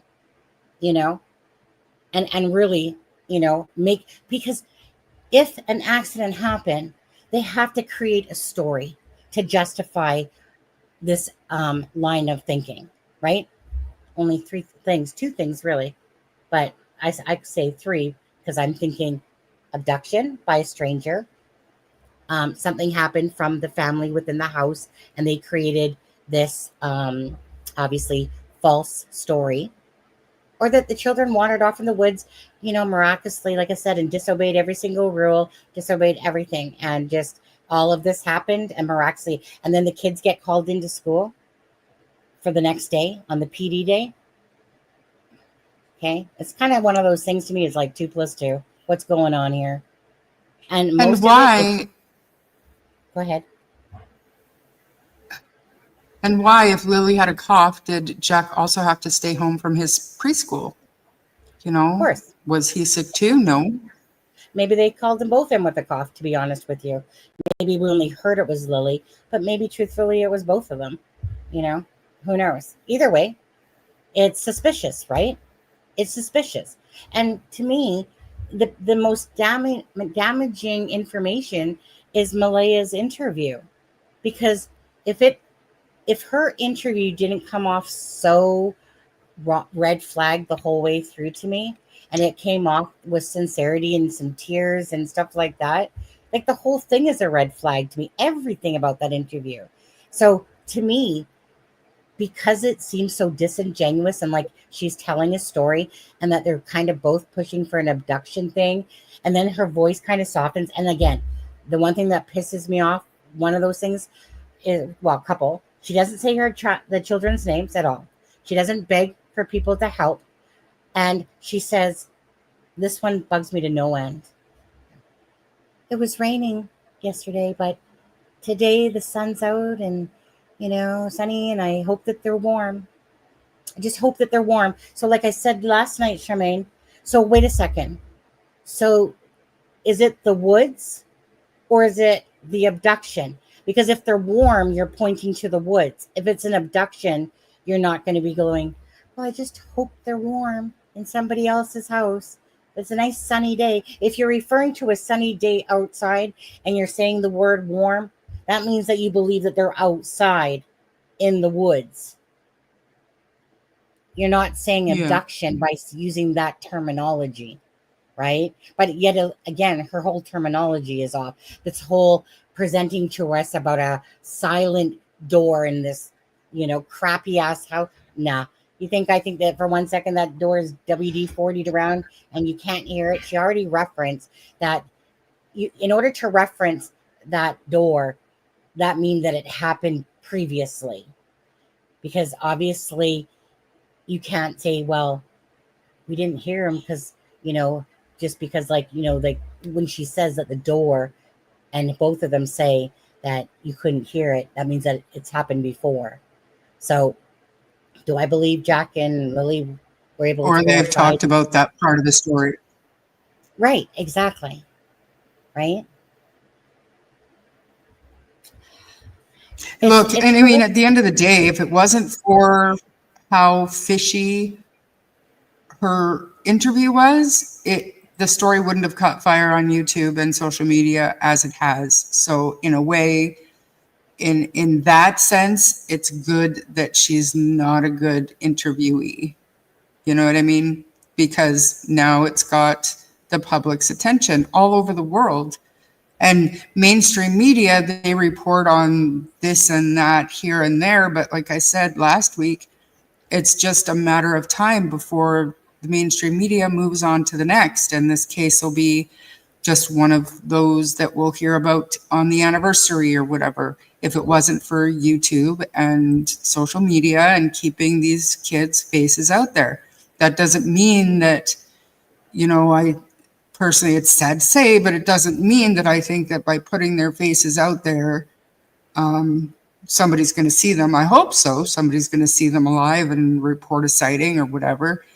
But it just means that we're keeping the case in the forefront and even behind the scenes a little bit, not forgetting about it and keeping the feet to the fire in the investigation and, not letting, if anybody's responsible for anything nefarious, not letting them relax and think that they got away with anything. Yeah. They did search. So I just want to see what Kat said here. oh, they searched the houses already. That's was done 2 or 3 times, right? I mean, even in the audio, they talk about that, about going back in to search the house and stuff like that. Something they did wrong, spotted something. That did they get a warrant to go back to season? We don't know that yet. Now, going back to you, Jola. Yes, of course they would put the rubber boots on them. Not that they were on them, but if they're trying to make it look like it's an abduction, you're gonna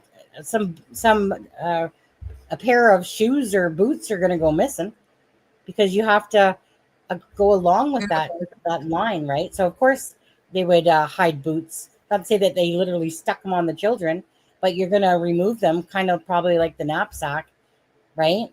So again, I'm not understanding that line of thinking, because obviously you're trying to make it look like an abduction, versus if that line of thinking is actually correct, though, Jola, right? But like in Sebastian's case,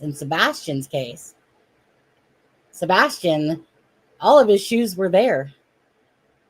That's the difference there. Yeah, he walked out barefoot in February. Apparently, he walked out barefoot, ran away from home, because this mother and the stepdad kept saying, we just don't understand why he went out that front door and why he locked it too. Shut the front door on that one. Come on.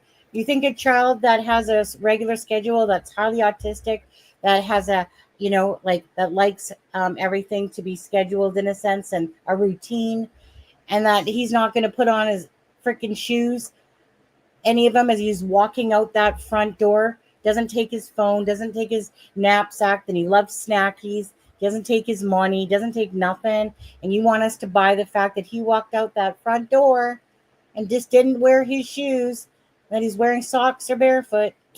Well, I call bullshit, right? Right? They screwed up. That's probably what happened there, is that they screwed up. And it's only in like one of those things, because if Sebastian, right, according to the mother, father, the biological, 3 pairs of shoes, right? Like actual shoes. One was boots, 2 pairs, like tennis sneakers type of thing. Yeah, I think that they screwed up.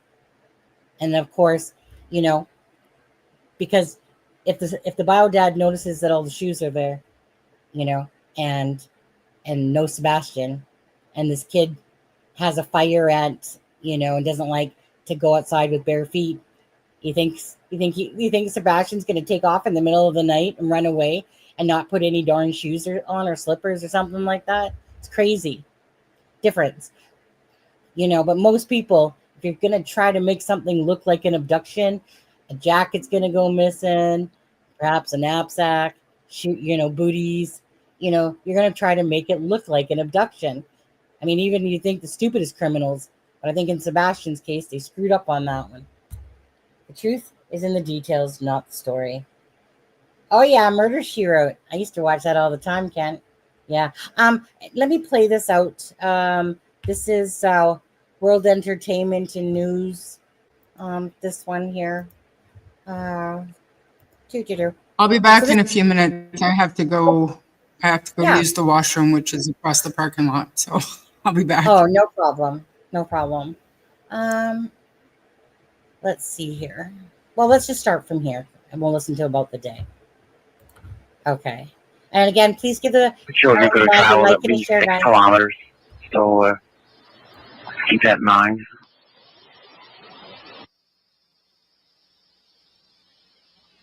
Sergeant Young, for your awareness, their media release has been put out in a non-intrusive alert to the Senate for Pictou County.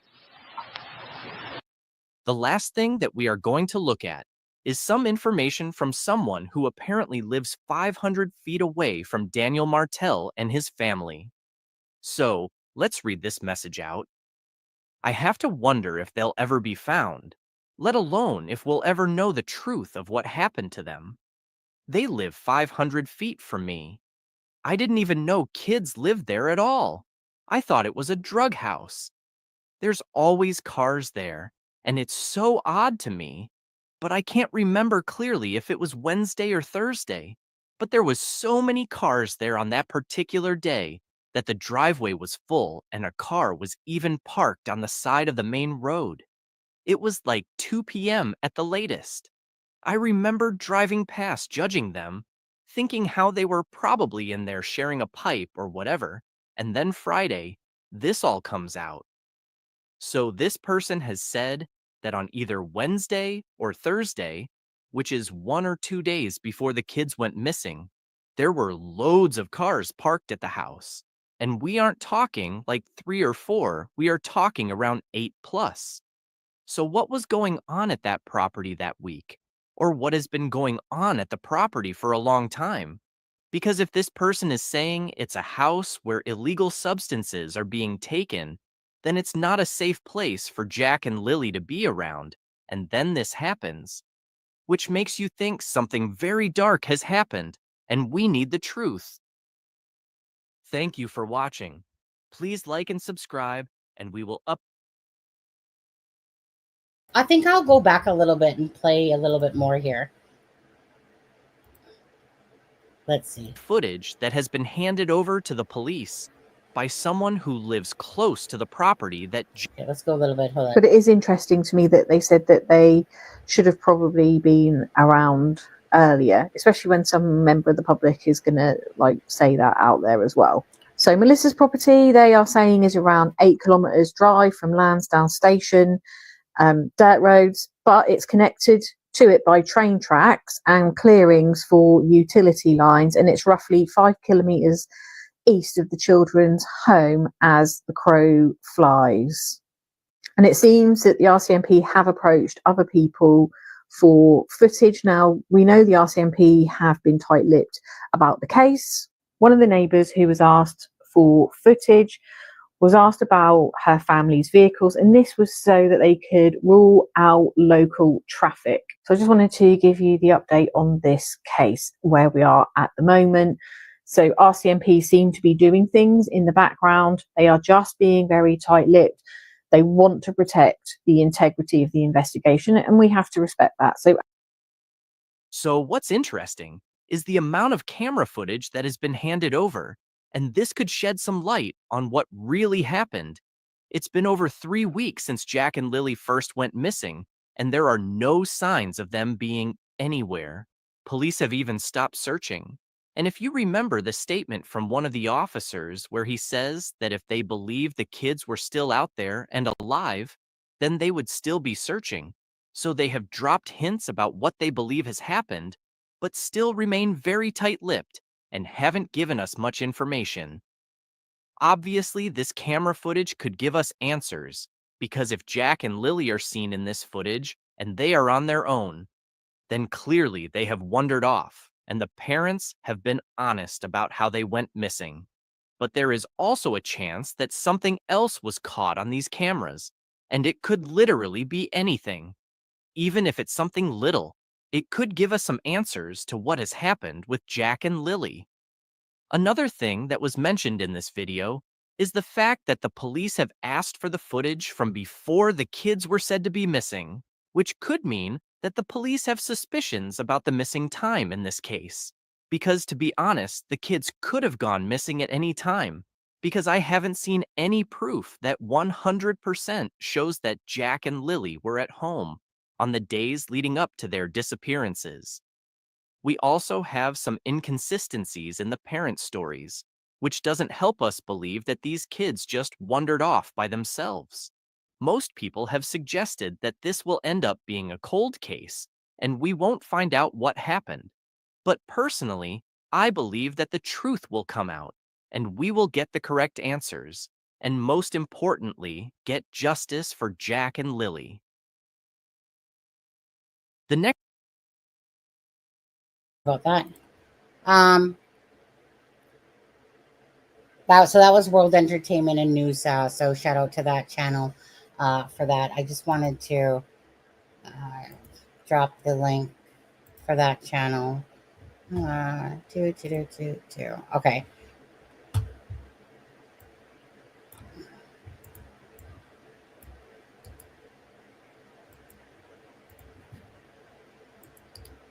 And hey, everyone. Thank you guys for joining the live today. Again, if you guys could hit that like and the share, please do it always for the children, first and foremost, of the missing and the murdered.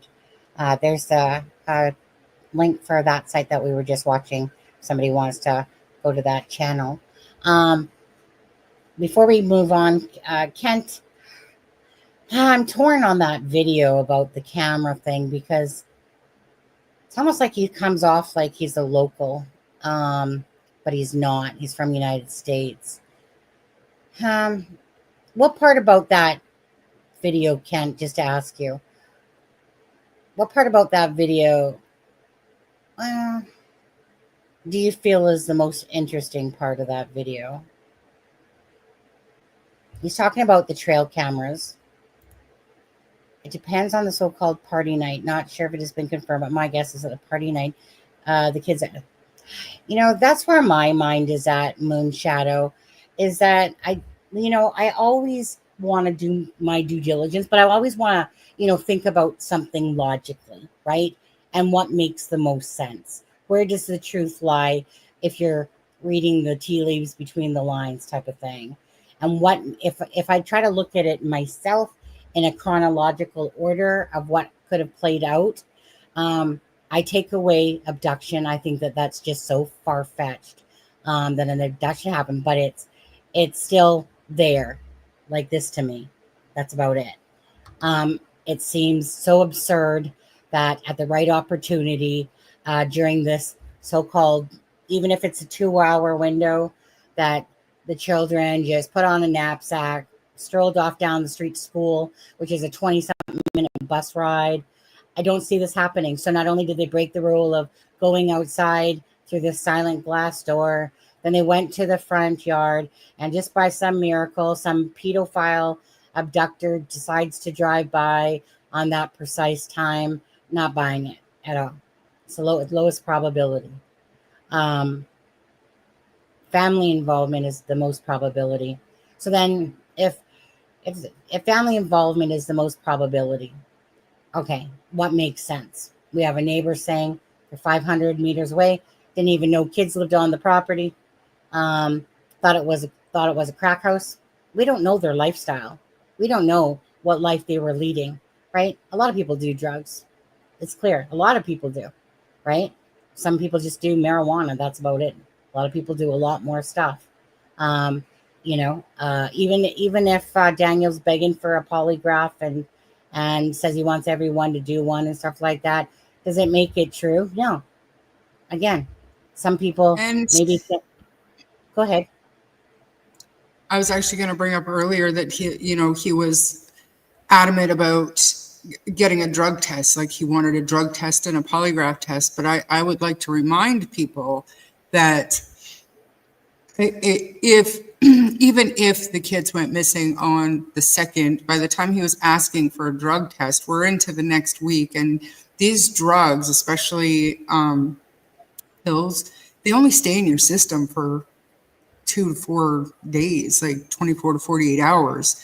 Cocaine, even oxy, fentanyl, they don't stay like marijuana stays in your system. So, but if the kids went missing before that, that would give them an even bigger comfort zone to say, I'll take a drug test, sure. Do you know what I mean? And so to me, that means nothing. No different than the polygraph means nothing, because if they disappeared while he was asleep, he doesn't know what happened, which, right. Any sociopath can pass a polygraph test. Only if you've built up a certain level in your system, Evelyn. They don't stay in your system for 28 days. If you're taking them regularly, absolutely. Absolutely. But if you're just like a one-off, and everybody that knows Daniel has said he's not a hard drug user, this and that, but if something was taken at a party for the first time or something, or one of the party goers left something out or dropped it on the floor, or you never know, that doesn't mean Daniel took anything. Do you know what I'm saying? I'm just saying that just because he's asking for a polygraph and just because he's asking for a drug test doesn't negate all of the other things that he's said that are suspicious. Mm-hmm. Yeah, well, 3 years. Yeah, for sure. Absolutely. It builds up in your system. And once you get to a certain level, of course, it takes your metabolism longer to work it through your system. But I'm saying a one-off. If I take codeine Tylenol 3 today, then in 2 days, it's not going to show up in my drug. Well, for me, because my metabolism's slow, maybe possibly, but you give it 3-4 days, it's gone if I'm not continuously taking it. Marijuana, totally different. That stays in your system for weeks. You smoke a doobie today, it'll be in your system in 2 weeks.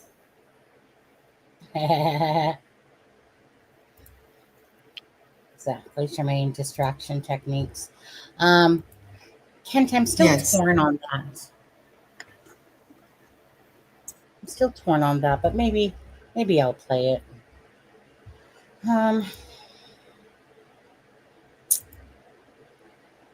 Is it this video? I think it's this one. Well, I'll play it and see. I mean, this guy doesn't really show his face, and don't think that it's local. So this is Rich and Ruby. I'll play it a little bit anyway. Hope y'all having a blessed day today. Hope everything is wonderful, everything is fine, everything is glorious. It kind of sounds mumbly. Weekend. I want to take a minute. I'm going to take but a minute of y'all's time. A couple minutes of y'all's time, sorry. Y'all know me, I exaggerate on minutes a little bit. Does that sound mumbly? We're talking about one thing and go on about 100. So appreciate all y'all love and support for my rambling sometimes. Really what I wanted to talk about was Jack and Lily Sullivan, the 4-year-old and 6-year-old.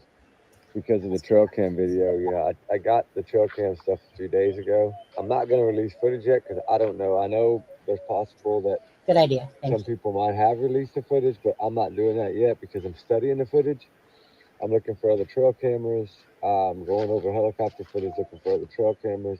It appears to me there's a trail cam actually very close to the property. Now, whether it works or not, I don't know. Just when you find it in a video on a tree, doesn't. Okay, this is where I'm confused.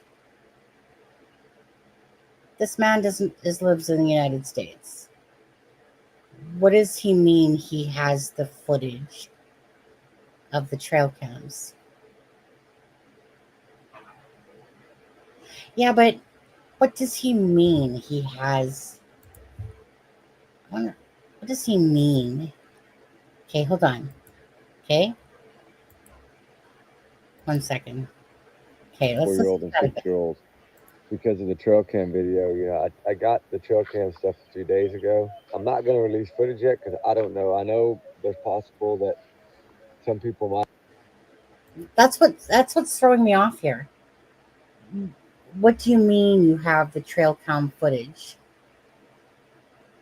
but I'm not going to release it? He said listen to about the 1 minute mark, Sonny. Everybody listen around the 1 minute mark. Very well. I have released the footage, but I'm not doing that yet because I'm studying the footage. I'm looking for other trail cameras. I'm going over helicopter footage, looking for other trail cameras. It appears to me there's a trail cam actually very close to the property. Now, whether it works or not, I don't know. Just when you find it in a video on a tree, doesn't. Okay, again, I'm confused. Obviously, if there's trail cam footage by helicopter out there, we would all see it. It would be posted. That's where I'm confused. Like, so what trail cam? Like, to me, I was hearing that I got the trail cam footage, and I'm thinking, Melissa Scott's trail cam footage? I don't think so. And then I'm thinking, who is this person? It's Rich and Rudy. But when I look at the person's out of the States, but for some reason it comes across as if he's like a local, but yet he's not. Well, maybe he's there. He could have gone there. Nah, but come on now. You think? No. So, and the helicopter footage for like legitimate, like if it was a search helicopter, that wouldn't be released to the public, you know, unless it was media. So, you remember Delphi and their helicopter footage? That wasn't something that there were news helicopters up there that were, you know, that were up there, and yeah, that was public. But the police helicopter video, we didn't get to see that for a couple of years, and I think what the point is, this guy is saying that, yeah, there is a trail camera on a tree near that property, but he doesn't know if it works or not. I don't think he's saying, maybe he is, but I don't think that he's saying that he has the helicopter footage. Well, but where would the footage come from besides in the news? But that's what I'm saying. I don't. Maybe he's talking about the trail cam footage that we've all seen. We've all seen the pictures, the snapshots of the neighbors' trail cameras. So maybe that's what he's talking about. And maybe he is boots on the ground. No, he ain't no boots on the ground if he's living in the United States. Nah, this, no. But I'll play it. I'll play it out. Does it mean that camera works, or it's got batteries, or Can you guys hear it? But if you notice, there's a ribbon in an evergreen tree right behind the house, right to the right of the front yard. There's an evergreen tree with a flag up in there about probably 15 feet high. So somebody had to use a ladder to put that flag up there. But there's also a little clearing in the tree there. And if you look really close towards the trunk of the tree, you can see the bottom of the strap. So it looks to me like there is a trail camera in that yard. But now, whether it works or not, the tree's kind of growing around it. So I don't know if it's something that was maybe up there a long time ago. And just, you know, we got to remember, this is his family property. He's been living there forever. So it could have been 10 years ago that camera was good, right? We don't know that. But what's really getting me is law enforcement is asking Melissa and some other people. I think Glenn is his name. And not Glenn. It's I'm sorry about that.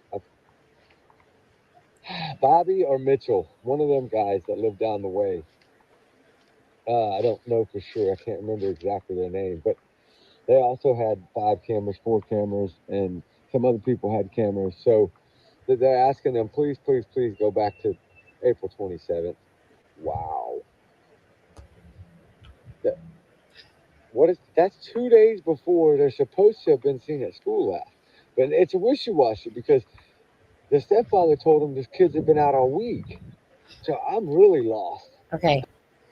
So I honestly think that's all I'm going to play, because the rest of it is honestly him going like, wow, like 5 days before, you know, type of thing. Well, it's not rocket science to why they're asking 5 days before. It's either one of two things. Well, or both, but it's either because they're looking for what the parents did during that time, their vehicle being captured. It's not going to be about the kids disappearing, because it's on the we obviously have confirmation from the bus driver was the last one on Tuesday to drop those kids off. So he's kind of saying like, I'm not really getting that, you know, like, and that's what I don't get with some people. A bus driver already confirmed on Tuesday that the children were last seen. So if they're going back 5 days, even previous to that, it's either they're looking for vehicles, like kind of what Melissa Scott had said when they asked for all the vehicles so that they could rule it out, right? Or it has something to do with like what was going on from that house. You know, both probably, right? They just want to simply rule it out and gather. And like I said, better late than never, I suppose, that they went and asked Melissa and the neighbors for their, you know, trail cameras and stuff like that. I think it would have been done, you know, previously, but maybe that's because they were too busy just assuming that, at the early stages that the kids were actually in the woods, and that it wasn't so much an abduction. So they could sit there and so it's either those two things, bottom line. It's not because that the kids disappeared or are going to be captured on those days prior to the bus driver type of idea. Does that make sense? But that's the rest of his video, is kind of where he's just kind of talking about that. But I think, but he's basically saying something. See, this is why I don't like if I have something to back it up. Charmaine, I just remember the thing that stands out to me is I remember Daniel doing an interview and seeing ribbons behind him in the picture or video or whatever it was, like in the trees. And all I thought to myself was, they're just marking where they're going. But he's talking about, something that's 15 feet high. So obviously, if you're a searcher, nothing's going to go that high. They're just going to tag the trees to know that that area has been searched. So kind of what I said at the start, did Daniel have, did they have trail cams in their property? He's saying that he sees a trail cam, what he believes is on the property, and that he doesn't know if it's still workable. He talks about the fact that the way he works his trail cameras is by his phone and to the computer. But would that make sense if you don't have an area? I don't know enough about this part, but would that make sense if you don't have Wi-Fi, or a signal? Yeah. Would you still do They're it? battery operated. Yeah. Oh, so you can still work it through your phone, no problem? No, I mean, you'd have to have it connected through Bluetooth, but you can take your little memory card out of it and plug it into a computer and look at whatever it picks up. Kent, is that in this video? See, like I said, I don't typically like bringing stuff where I haven't looked at it myself to associate. Like, I feel like right now I'm blind, don't really know what I'm talking about, because I don't know what he's referring to. And again, it came off sounding like he was local, and then I was like, wait a second, now you're talking about Sebastian Rogers' case. I went and looked on his about, it says out of the United States, and I'm thinking, yeah, like no one's gonna hand this guy over trail cam footage of their out from Nova Scotia on there. No, I can't see that happening. I can see that in certain ways when people do stuff like that, but I'm not seeing that in this case, where it's like, yeah, gave it to the police, why don't I just give it to you as well? No, I don't see that. It's 5 days prior from the kids being reported missing, and they're checking the traffic. But is it in, let me just take a quick view. I don't want to waste my time on something I really don't know what he's referring to or talking about. Because all we're doing is staring up at trees. So unless there's, Ken, do you have pictures? Yeah. Do you have pictures? Hi, Kaika. You just finished saying, but he's probably thinking those aerial photos and videos are from the helicopter. They were drone shots. Okay. You talking about those earlier pictures, kind of like you sent me in the thing?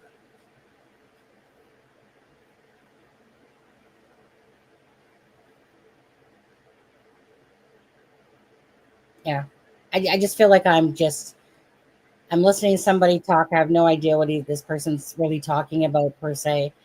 All he does is show himself talking to the trees throughout it, talking about the 5 days, talking about how he would work his drone or his cameras and stuff like that. But I want to see the pictures of this or whatever. Because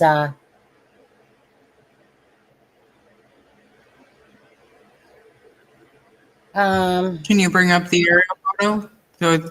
The overhead one of the property that we were looking at the mattress and the stove in? Well, I got a few here. Let's see here. The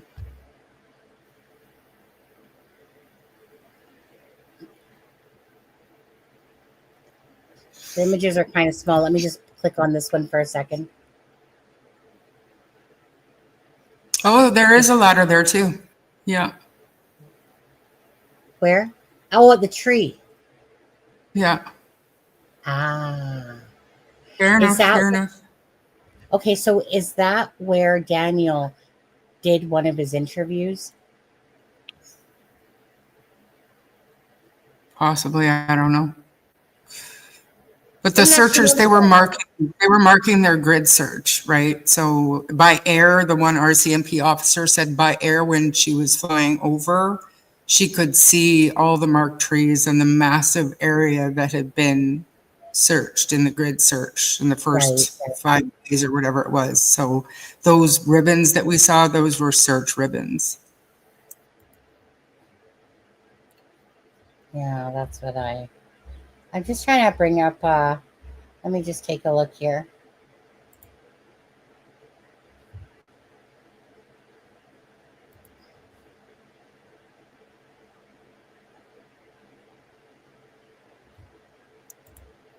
There's a lot of dead trees in that area for it being May.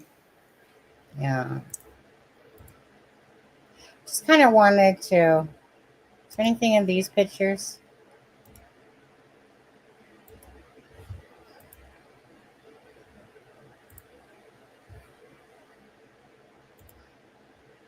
Yeah, I gotta take that one down because I can't be asked. That's just them sending it off.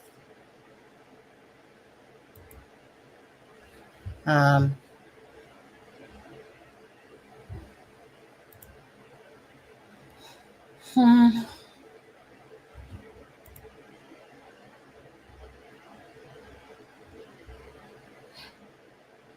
There was another one he sent me.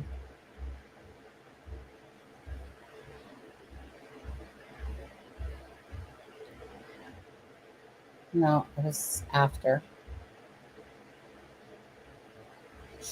Colchester. There was that one. I thought he sent me two. Let me take a look here. Colchester.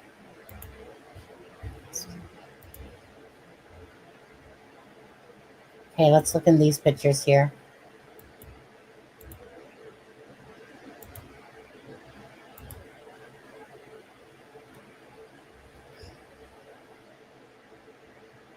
Kind of a mapping, obviously.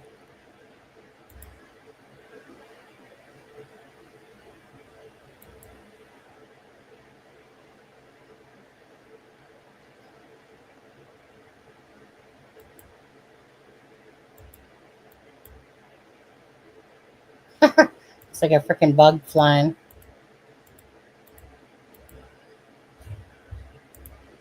It's like it has two eyes.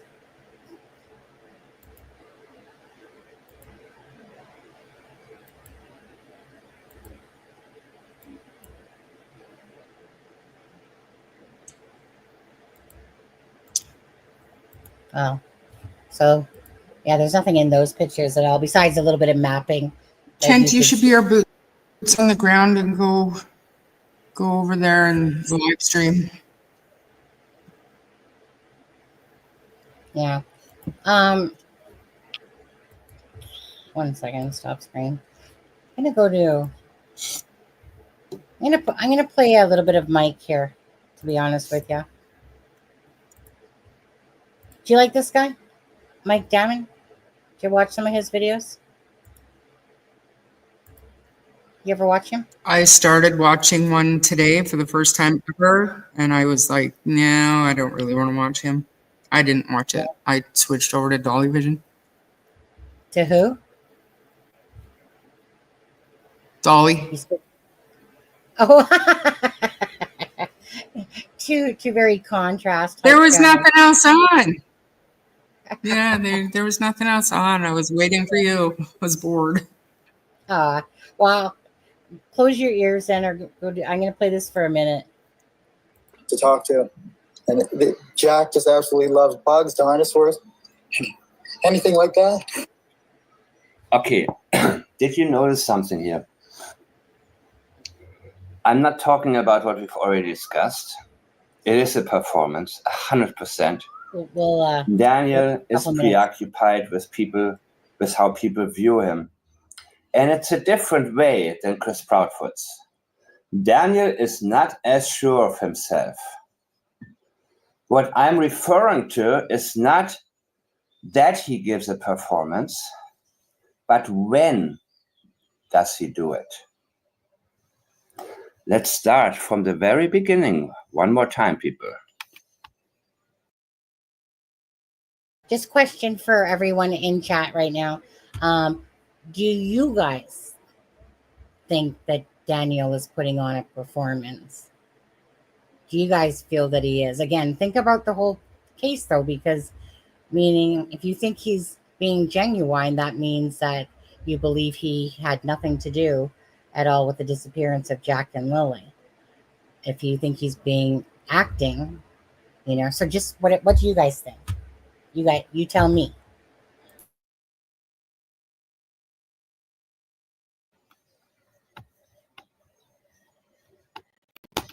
I still don't know Any detachment or I mean, I haven't seen anything new. So just going back to what we've already watched, I still can't get a read on him to get a gut feel if it's genuine or I don't know. But having said all that, I have known some pretty good male actors, liars, narcissists in my day. And like I said, I'm the most skeptical person on the planet. So I'm always looking for deception. And I see it sometimes where it doesn't exist. So I am not the most reliable opinion to get on that. Well, I was going to say, I'll play a little bit more. And then, like I said, thank you guys for your opinions. Well, to get to talk to. And Jack just absolutely loves bugs, dinosaurs, anything like that. But Lily loves girly things, but she also loves doing everything with Jack, bugs. They're like best friends, not just brother and sister. Still holding out hope. I don't know why they didn't find anything from Jack's pull-up tour. The pull-up. What I was referring to was this part.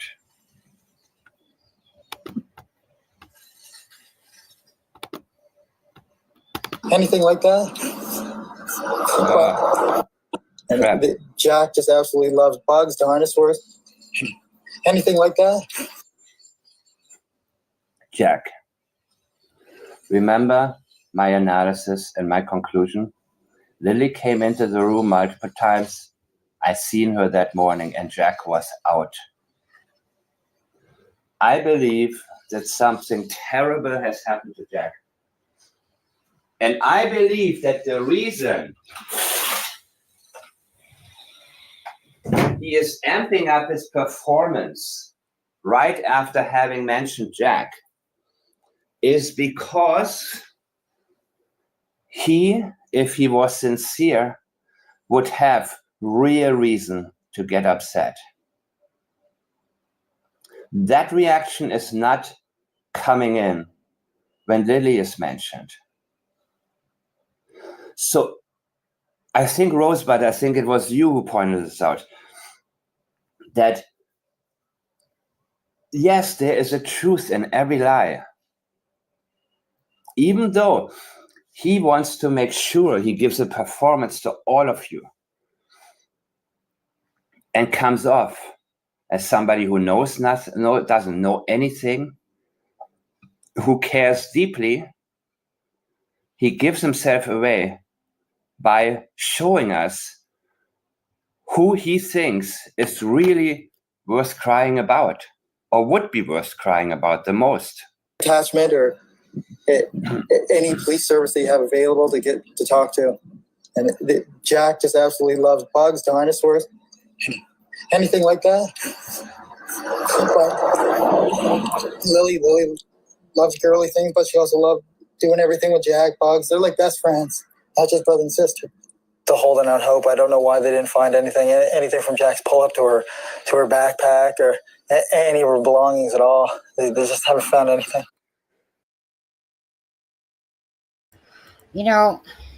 I'm with Remy on this one, is that my original video, which was the one where he's wearing more like that orange top, the one that I was like, dude, those aren't real freaking emotion, like real tears, type of thing. That one bugged me from the start, and so I instantly was like, yeah, not buying it. Then as he was doing more, I was like, huh, I'm looking at him thinking, okay, sincere, but I can't sit there and go 100%. I said at 50%. I said at 50%. Now, again, I have to look at the whole situation.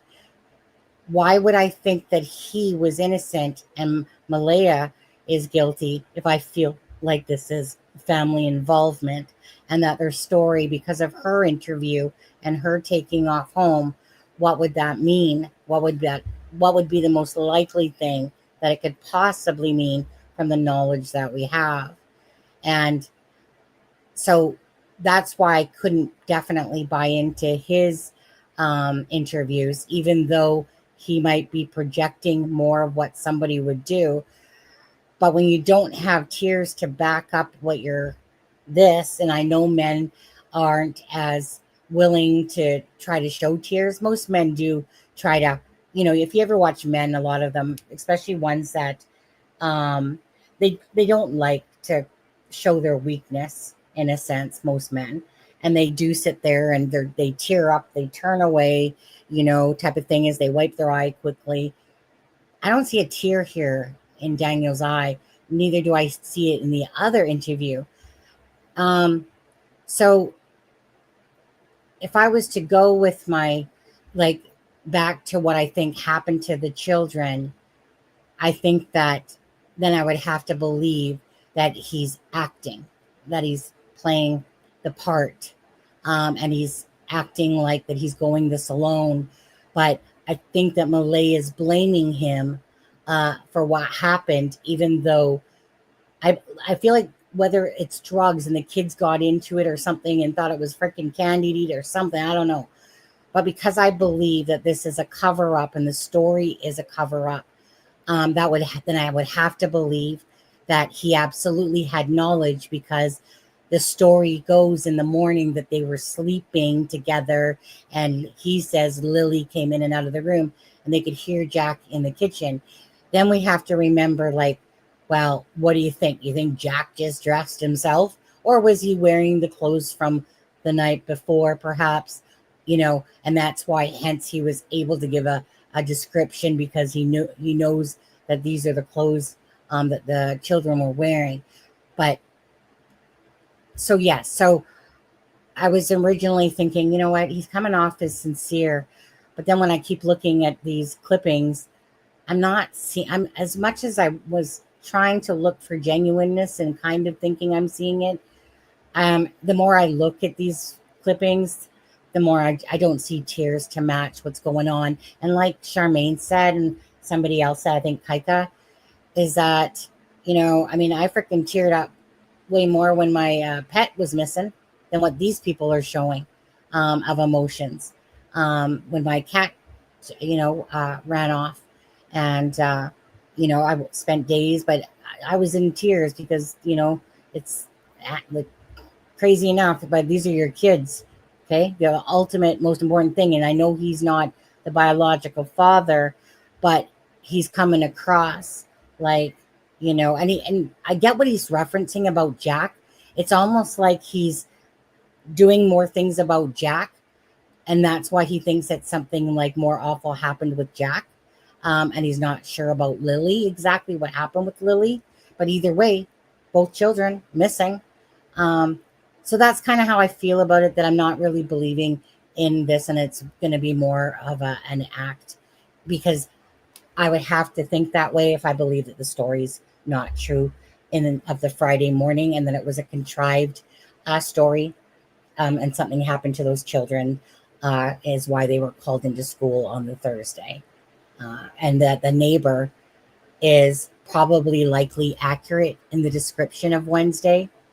But does that mean other people have knowledge? Possibly, if this is, of course, allegedly, right? But you have I mean, at the end of the day, for that one older bald-headed guy that keeps doing things saying, like sleuths need to, I don't see any disrespect in talking about what our thoughts are and why things seem odd. I don't see any problem with people discussing a case logically, not playing off of a bunch of bullshit and adding shit where it doesn't belong. But when you're looking at a case, and right, Charmaine, like you're trying to look at it from the most logical standpoint and what makes sense without accusing them of actually having done something, that it's your opinion, that this is what your thoughts are about the case, that type of thing. Kind of like what Deception Detective said. You're talking about the case, you're discussing it. He'll clearly say he doesn't believe, say, in this or that he feels like there's lies going on. But there's a difference between actually, like, literally accusing them without someone being arrested.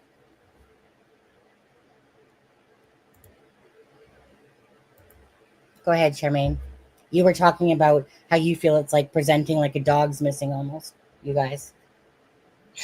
Well, there's just right. And when my dog goes missing, there is definitely a sense of urgency because my dog is my world. However, there's no sense of urgency here with them.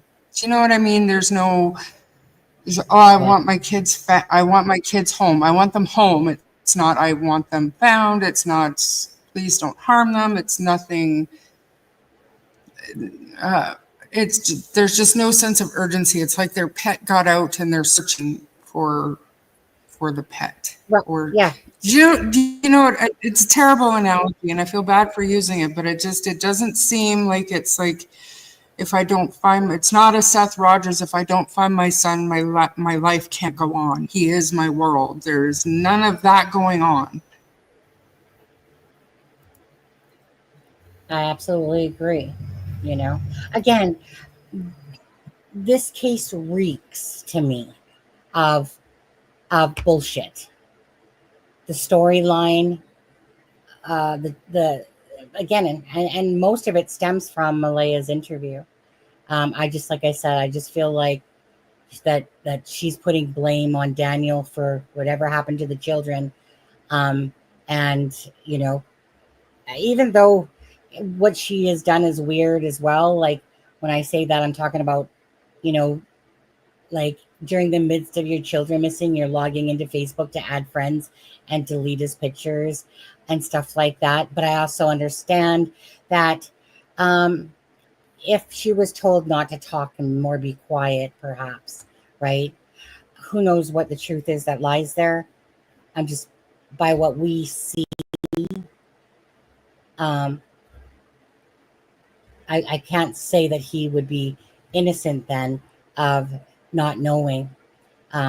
If I don't believe in their story, and I don't believe her, and like for whatever reasons she gave that interview, to me that was just bold-faced lying, and a contrived story. Like I said, I've said this already a few times. Something happened to those children on the Wednesday. Thursday, they called them into school, probably disposed of the children, perhaps allegedly then. And then on Friday, called in, and that's why they're inconsistent kind of in this timeline, and why her interview seems just absolutely contrived. And he talks about the pull-ups. Why haven't they, like they haven't found anything? Well, probably because they're pushing for the abduction theory. And when Malaya talks about that in the interview, she says, and it's not like it couldn't happen, meaning the abduction. She goes, I want the Amber Alert and da-da-da-da-da. But nobody says, I'm sorry, but you gotta, nobody says, I hope that they're warm. Because again, you're referencing, then they're out in the woods. But yet you want an Amber Alert. But you don't reference an abduction to use the term, well, I just hope they're warm because it's sunny today. You would reference that if you were thinking to say outside, but if you're clearly lying, you have no idea that you just effed up in your talk, and I tell you. And how she says that as a mother, you always think the worst, and like that's the worst, that they might be cold. That to me, and I don't mean to sound morbid or cold or anything like that, but to me, that's not the worst. That's the best case scenario, that they're still alive and they might be a little bit cold, you know. So that's not where I don't think that's where my mind would go. But I mean, I keep saying I can't relate. Thank God I cannot relate. So I can't see me thinking that, oh, thank God that the sun is out today and they'll be warm, instead of trying to push the abduction thing. I know at the beginning people were like, who says that? Who says that the kids might be abduction? To me, that's where my mind would go. If my kids legitimately never went outside on their own, and I did not hear that door open, and nobody saw them playing outside, then my first thing would be somebody came in my house and took my kids. Yeah. That would be where my brain would go. And I don't think that's out of order. I really don't. And it was surprising to me that they didn't say that. So, because how do you know that they went outside? How do you know they didn't know that we weren't aware of that at first? Like how did you become clear that they went outside and they were playing in the yard? Like that to me is why this case took on this whole big social media life. It's because of those things. Something is wrong. Something stinks. Big time. Absolutely. Right. That is strange. Actually, you know what? I can't help it, but let's just go ahead and play it again from the video file. Drives me crazy. I just giggled. What? What's your name? That just made me giggle. Oh, let's watch it again. Let's do it again. Let's look at it again. Because it's just so outlandish. Just staying as hopeful as possible. That's just it, right? And anytime you know what I mean, it's like my dog ran away. My dog ran away. I want him found. For this one, Charmaine, just tell me to stop when you want to say something, okay? I mean, I've talked about this enough, but for you, whenever you want me to stop, just tell me to stop and then say your thoughts on that, okay? Just staying as hopeful as possible. I want them home. I want to hold them. And I want them home. What happened was we woke up, I heard them playing in the next room beside us, and I was drifting in and out of sleep, and they're not the type of kids that we tell them not to go outside on their own. We always make sure that we're out there with them. Hold on, wait, I gotta stop this one now, because sometimes I catch something that I didn't. So she says, and I heard them playing in the next room beside us, but yet Daniel says that Lily came in and out of the room and Jack was in the kitchen. And drifting in and she said she was drifting in and out. Right. And yet there's a baby in the room. So you're not typically in a deep sleep, but I'm like, because the timeline is really like this, it's kind of like so she just says, I heard him playing in the room beside us, but then Daniel gives these other specifics to it. So is it because, again, it's a story being told, but it's, not in like one saying one saying the other, because as they talked about, let's say if it's a contrived story, that, he's repeating it in a sense of, yeah, like, it's like we saw the kids, where she's saying, I heard the kids. And I'm like, so you mean at no point when Lily was coming in and out of the room, you're not going and going to say that? But she's only saying she heard them. Okay, my bad. It's only because that one all of a sudden jumped back out at me. Go ahead. Watching them, and they happen to just get out that sliding door, and we can't hear it when it opens. And they were outside playing, but we weren't aware of it at the time. And the next thing we knew, it was quiet, and we get up and. Sorry, Charmaine, did you want to say something there? Thought I heard your voice. Just, I mean, that whole piece right there, the whole piece right there. I mean, it's just so unbelievable. And I get nerves, and I wish I could say anxiety, but this is just, do you guys think she's calm? Because I feel like she's calm and she's just remembering what she's supposed to say. That's and it exactly how. It doesn't. But she doesn't knows make she has to sense. show emotion, right? But she knows she has to show Yeah, but emotion. she's not though. But the thing is that she probably thinks she is, because she's being deceptive. It's kind of like when I kind of look at Daniel's again over, it's like there's no tears there. So why are you rubbing your eyes if there's no tears? And I've seen that in a couple of interviews of his. Like, but with her, like, this is like someone that's like the Walking Dead talking. You're just literally trying to remember what the story is. And the weirdest thing about this, and we all know, is how did you know that they went out the door and were playing? You said the word playing, not that they went out the door and snuck out of that they were playing. And I know this in hindsight. That camper is a dilapidated piece of crap, but I don't even think that Jamie lives on that property. Maybe his brother might. Maybe his brother lives with them. Not sure about that part. But so then how did you know? Because it's only camera or a person that would have told you that. But again. And just happened to get out that sliding glass door. That's weird. Yeah. Just happened to get out. It's all weird. From the moment that they were called into school. Yeah. It's all weird. It's Okay, not. I'll say it again. Go ahead. And I wondered myself at first, I wondered if this was the reason she stopped talking, because she realized how terrible this interview was. Like, but I don't know. Well, I mean, this interview did her no favors at all. Like, zero to me. Like I said, for me personally, we could sit here and stop this thing the whole way through and talk about it. But I'll play that part again for you too. Quiet attention. But we weren't aware of it at the time, and the next thing we knew, it was quiet, and we get up and I tell him, my partner, see, and I want them home. See, what happened? I tell him, my partner, you know, I tell him what? Who said, again, she keeps saying these things where, like, what do you mean you tell him? What do you mean in hindsight?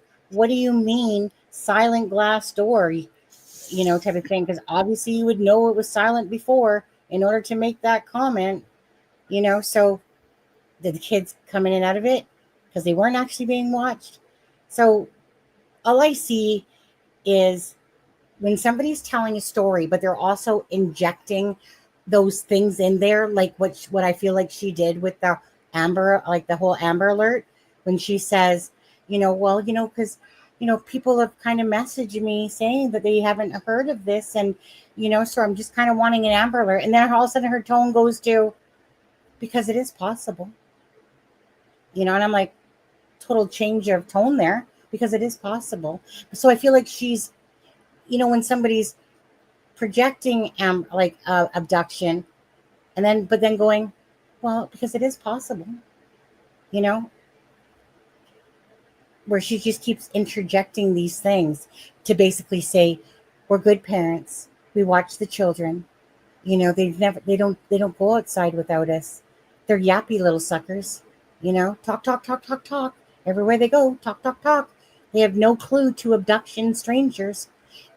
And yet, in order for all this to happen, some random person happened to drive by during this smaller time frame of a time, in a sense, and go, poof, gone.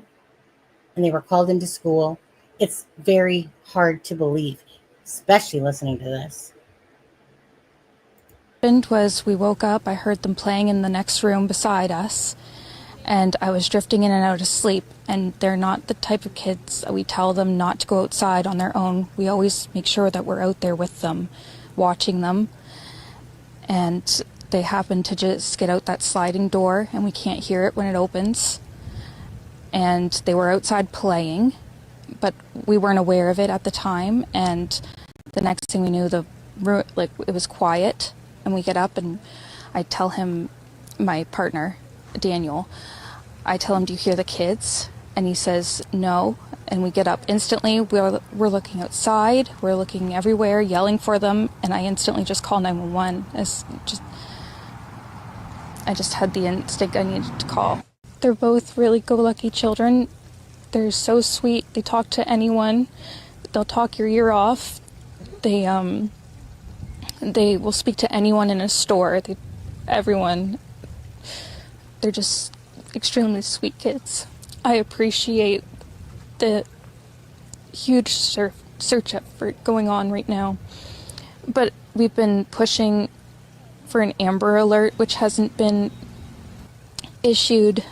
Not just that they could possibly be abducted, which it is a possibility that they could have been, but just an alert to let everyone know that they are missing. We had people text me saying that they weren't aware someone else let them know that they were missing, and it would just be nice if everyone could be alerted. We thought maybe that we found tracks, but it's still uncertain. It's been raining and they're probably soaking wet, but with the sun today, I'm hopeful that they are feeling warm. Come on, Shireen, we got to talk about that one again. I'm just with the sun out today. Which part? Hopeful. I know. Which part? What part do you want to bring up? All of it. Just all of it. It's like nails on a chalkboard to me. I want to take her and shake her and just tell us what really happened, and let's sort this out. Well, again, I think it's... I don't know. Go ahead. Yeah. This whole warm day, like, come on, you're not saying your kid's name, you're not begging for them.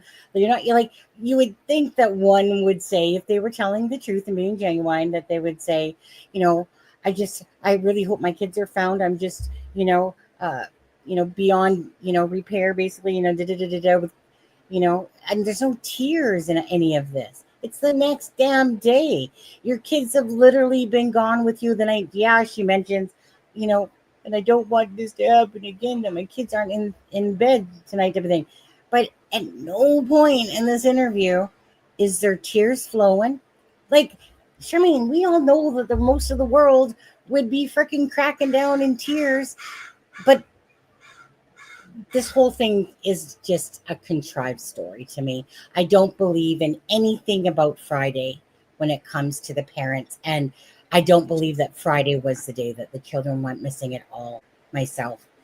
And it's because, to me, this story is just BS the whole way through.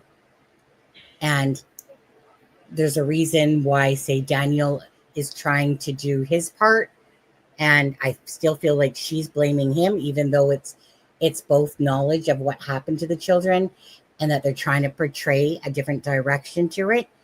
Because I don't give a myself. If you guys feel like that everyone acts differently, come on now. You have your kids, according to the story, right?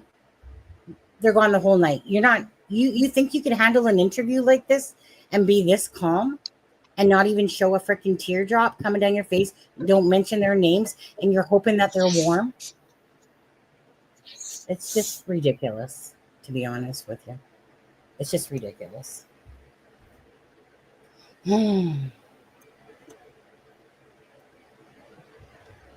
Oh, I'm just thinking if you have anything more to say to that, because obviously, no, I can just hit play if you want still. We should put together a montage of who are pleading. Yeah, right. Yeah, of all the cases you watch where something happens to the child, and all the ones that are being genuine, like Seth Rogers with Sebastian Rogers, and Anyway, let's go. I'll play it. We're all filled with Like pain how and parents sorrow act when because their kids go home, missing. I want to Whoops. Yep. Okay, wait. Did I go too far? One sec. huge search effort going on right now.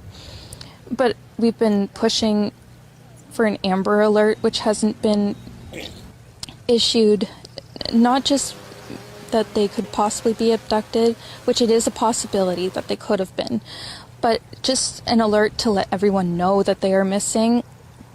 We had people text me saying that they weren't aware someone else let them know that they were missing, and it would just be nice if everyone could be alerted. We thought maybe that we found tracks, but it's still uncertain. It's been raining and they're probably soaking wet, but with the sun today, I'm hopeful that they are feeling warm. We're all filled with pain and sorrow because we just want them found. We want them home. Everyone loves them.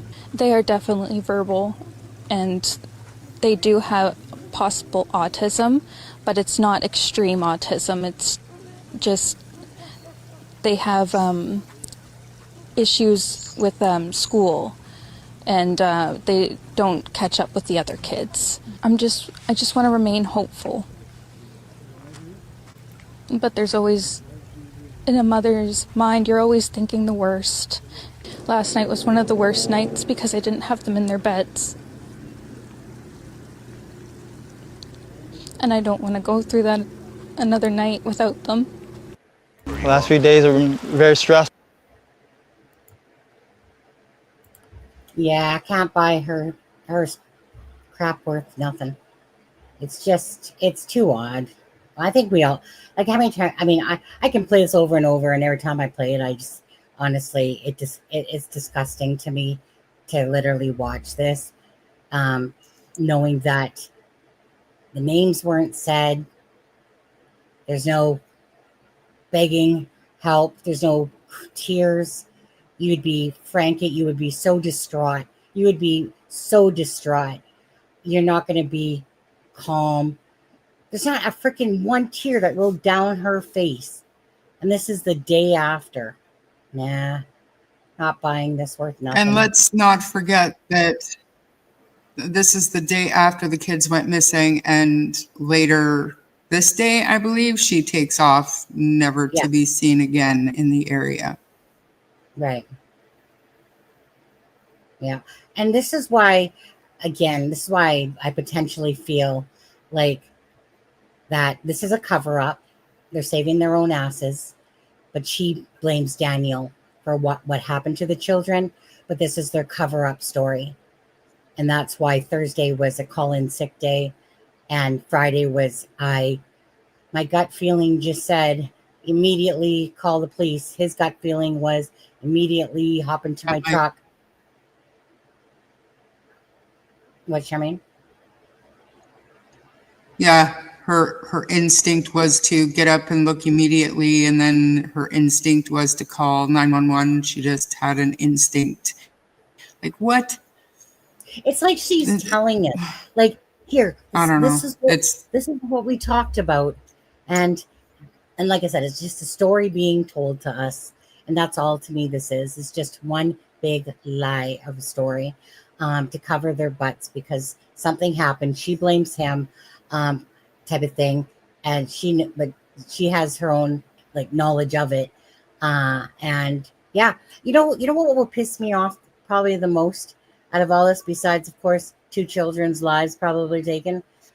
What pissed me off the most was when it is. Do you remember that? Does anyone remember that case of? I mean, what was her name? The black girl, the black lady there that pretended she was abducted. And what was her name? Yeah, oh my God. I can't remember her name. Charlie or something. No. What's her name? If you remember her name, just say it in chat. So anyways, it was out of the United States there. I can't remember. She pretends to be abducted and all this shit. Ended up just being a bunch of shit. All these resources that were used, all based on her lie of being abducted. And the thing was, okay, and then this chick, can't think of her name, she just, after a couple of days, whatever, she walks on home and then tells the story how she was, taken out of her car. Little did the liar know that there was camera footage from that highway, and her car pulls over. There's no kid whatsoever. And so she acts like she was taken in a truck. She was forced in this hotel, blah, blah, blah. Somehow she managed to escape it all and saunter on home. But it's the resources. If this comes out that it's just a bullshit bunch of crap, I would be so freaking angry. The kids, obviously, for that part, no doubt, right? But I'm talking about when people lie to save their own asses, and then the amount of resources and dollars and all these people that care about the case, that want to help, and they're looking for nothing in a sense because they were lied to. That, yeah. So, what does Kent say? Can I ask the mothers, truly, if your child go missing, are you automatically going to think the worst? Yes. Yes. For me. I don't know if fathers have a little bit more control of that, but I am known to panic immediately. Absolutely. Like when I wouldn't see my son at his desk in school, my heart was, I would go into deep anxiety because it stems from an incident in my life, okay? But I literally, my child is my everything. Everything to me. There's no way in heck I'm ever going to act like this, that my child has now gone a whole night. Nor am I going to say any of this. No way. There's no way. There's no way. I mean, you would be looking, you would be panic looking everywhere. You would be a wreck if this is your child. Like that's so next level. I can't even pretend to relate. I don't know what I would do, but I know it wouldn't be this. If she did this interview within the first few hours, and there was still all this hope, that the children are going to be found, I could more understand this interview. But you've literally gone a whole night, that you're saying this story, you've literally gone a whole night, and these are your emotions after 2 children, not 1 but 2, just disappeared, vanished into thin air type of thing, and this is your emotions, how you're acting. No, I think most of us acknowledge that this interview is probably full of absolute bullshit, and the truth isn't being told. The truth is there. And again, depending on your perspective about this case, I'm seeing covering my ass, blaming on Daniel. Not to say that these people didn't love these children or anything like that. It's about an accident happening and a cover-up happening to cover it up because they have a younger child together, the 2 of them, right? So they have it, like I said, especially for Daniel, he'd be more invested in his own child than the other 2 that aren't biologically his, because the child, like, trust me, when it comes to your own child versus others, you can sit there and say you love them the same and da-da-da-da-da. And I'm not taking away from us grandmas and that love children, but this, we're talking about your own child. So you don't tell me that you're going to try to not save your asses from doing prison time if it means that you need to cover up an accident that happened, and that you're not going to try to sell that shit to us and try to get away with it until, hypothetically, always remember this is just hypothetically, but that's where my brain thoughts are at for this case. I always want to believe in that a parent would never do anything to their children, but we know that's not realistic. But I always look for the true, like, meaning their true sincerity in how they're presenting themselves, and stuff like that. I always look for that first.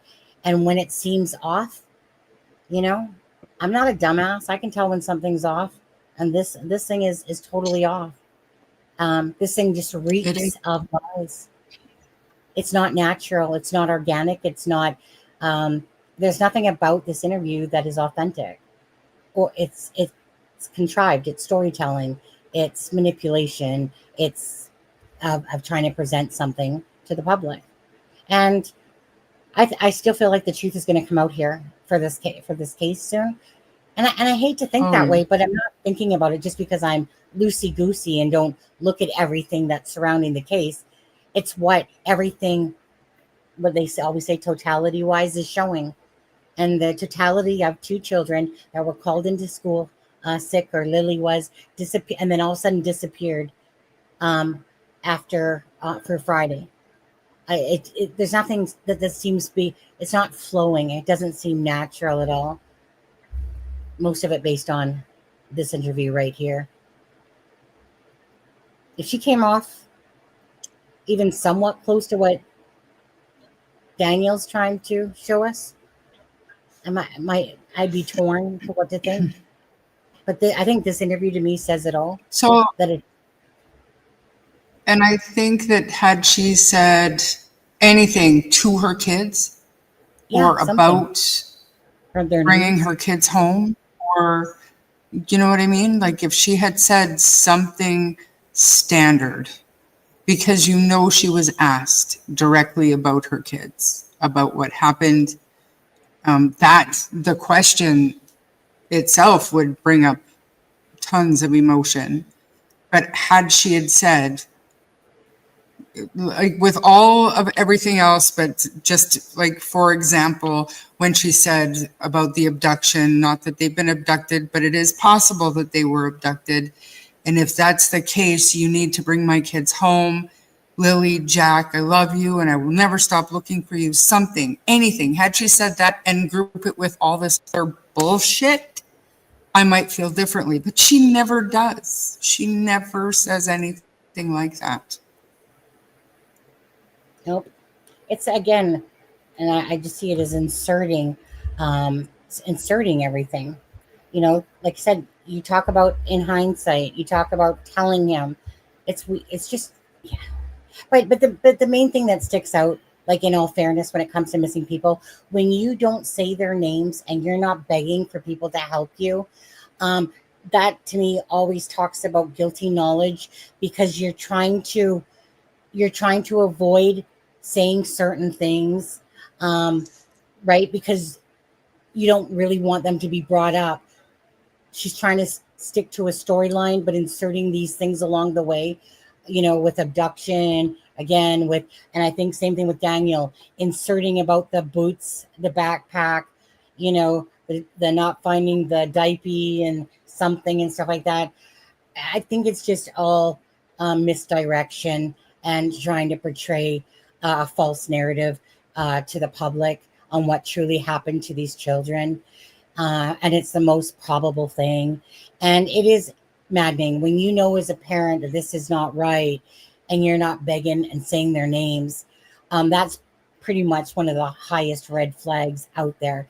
When a reporter has to ask you, like, you know, about your feelings or this or that, you know, and have to ask you to, do you want to, like, kind of like in the Sebastian case, so is there anything that you want to say about Sebastian, you know, like if he was watching this right now? So yes, if your children would happen to see this right now, what would you say? You know, and that's kind of a lot of times when people is when, you know, you're guilty and then you answer to their question, kind of like what she did. Well, this is what happened. Well, this is what happened. Well, that's not a very natural way. That's like being in school, you know, and you're just like, you know, saying something like, okay, well, I've been asked the question, so what do you think happened? Well, what happened was, you know, it's not natural. It's all not natural. Can't even get me started on this thing, honestly. This thing just blows me out of the mind, this interview. But I think it's very telling as well. And again, let's go back to the abduction, okay? She sits there and asks for an Amber Alert. Do I think an Amber Alert should be out there? Absolutely, I do. If a child goes missing, you downgrade like anything. You put out the strongest form. You deem it as a crime scene, because we all know that parent involvement is a lot really likely, or some sort of family member, or some sort of person acquainted with the family, almost most times has something to do with the disappearance of children. So why don't you start off at the highest level and downgrade? We're talking about innocent children here. These children don't have a voice, so you have to be the voice for them to do this. So, crime scene 1, you downgrade.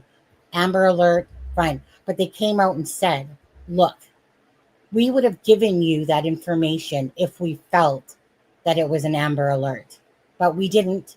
So basically, it's because we don't believe in it. There's nothing at all showing us that this was an abduction. And it's true. I mean, all those things would have had to have happened at the perfect time. Not to say it's still implausible. It's just so unlikely. Yeah. Yeah. I think the next press conference. So here's my thought on the fact they didn't put out an Amber Alert. I get what the criteria is. I'm well aware, but I believe that they did put out alerts. And here's the thing, guys. This was on the news the day of, okay? So lots of people saw and knew that there were 2 little children missing. So I think that even if in hindsight, people would remember seeing 2 little kids walking down the road, standing on the road, walking into the woods. So I agree that the Amber Alert criteria should change for kids this young, whether or not we have a suspect vehicle or anything else like that. Just send out an Amber Alert. It goes to everybody.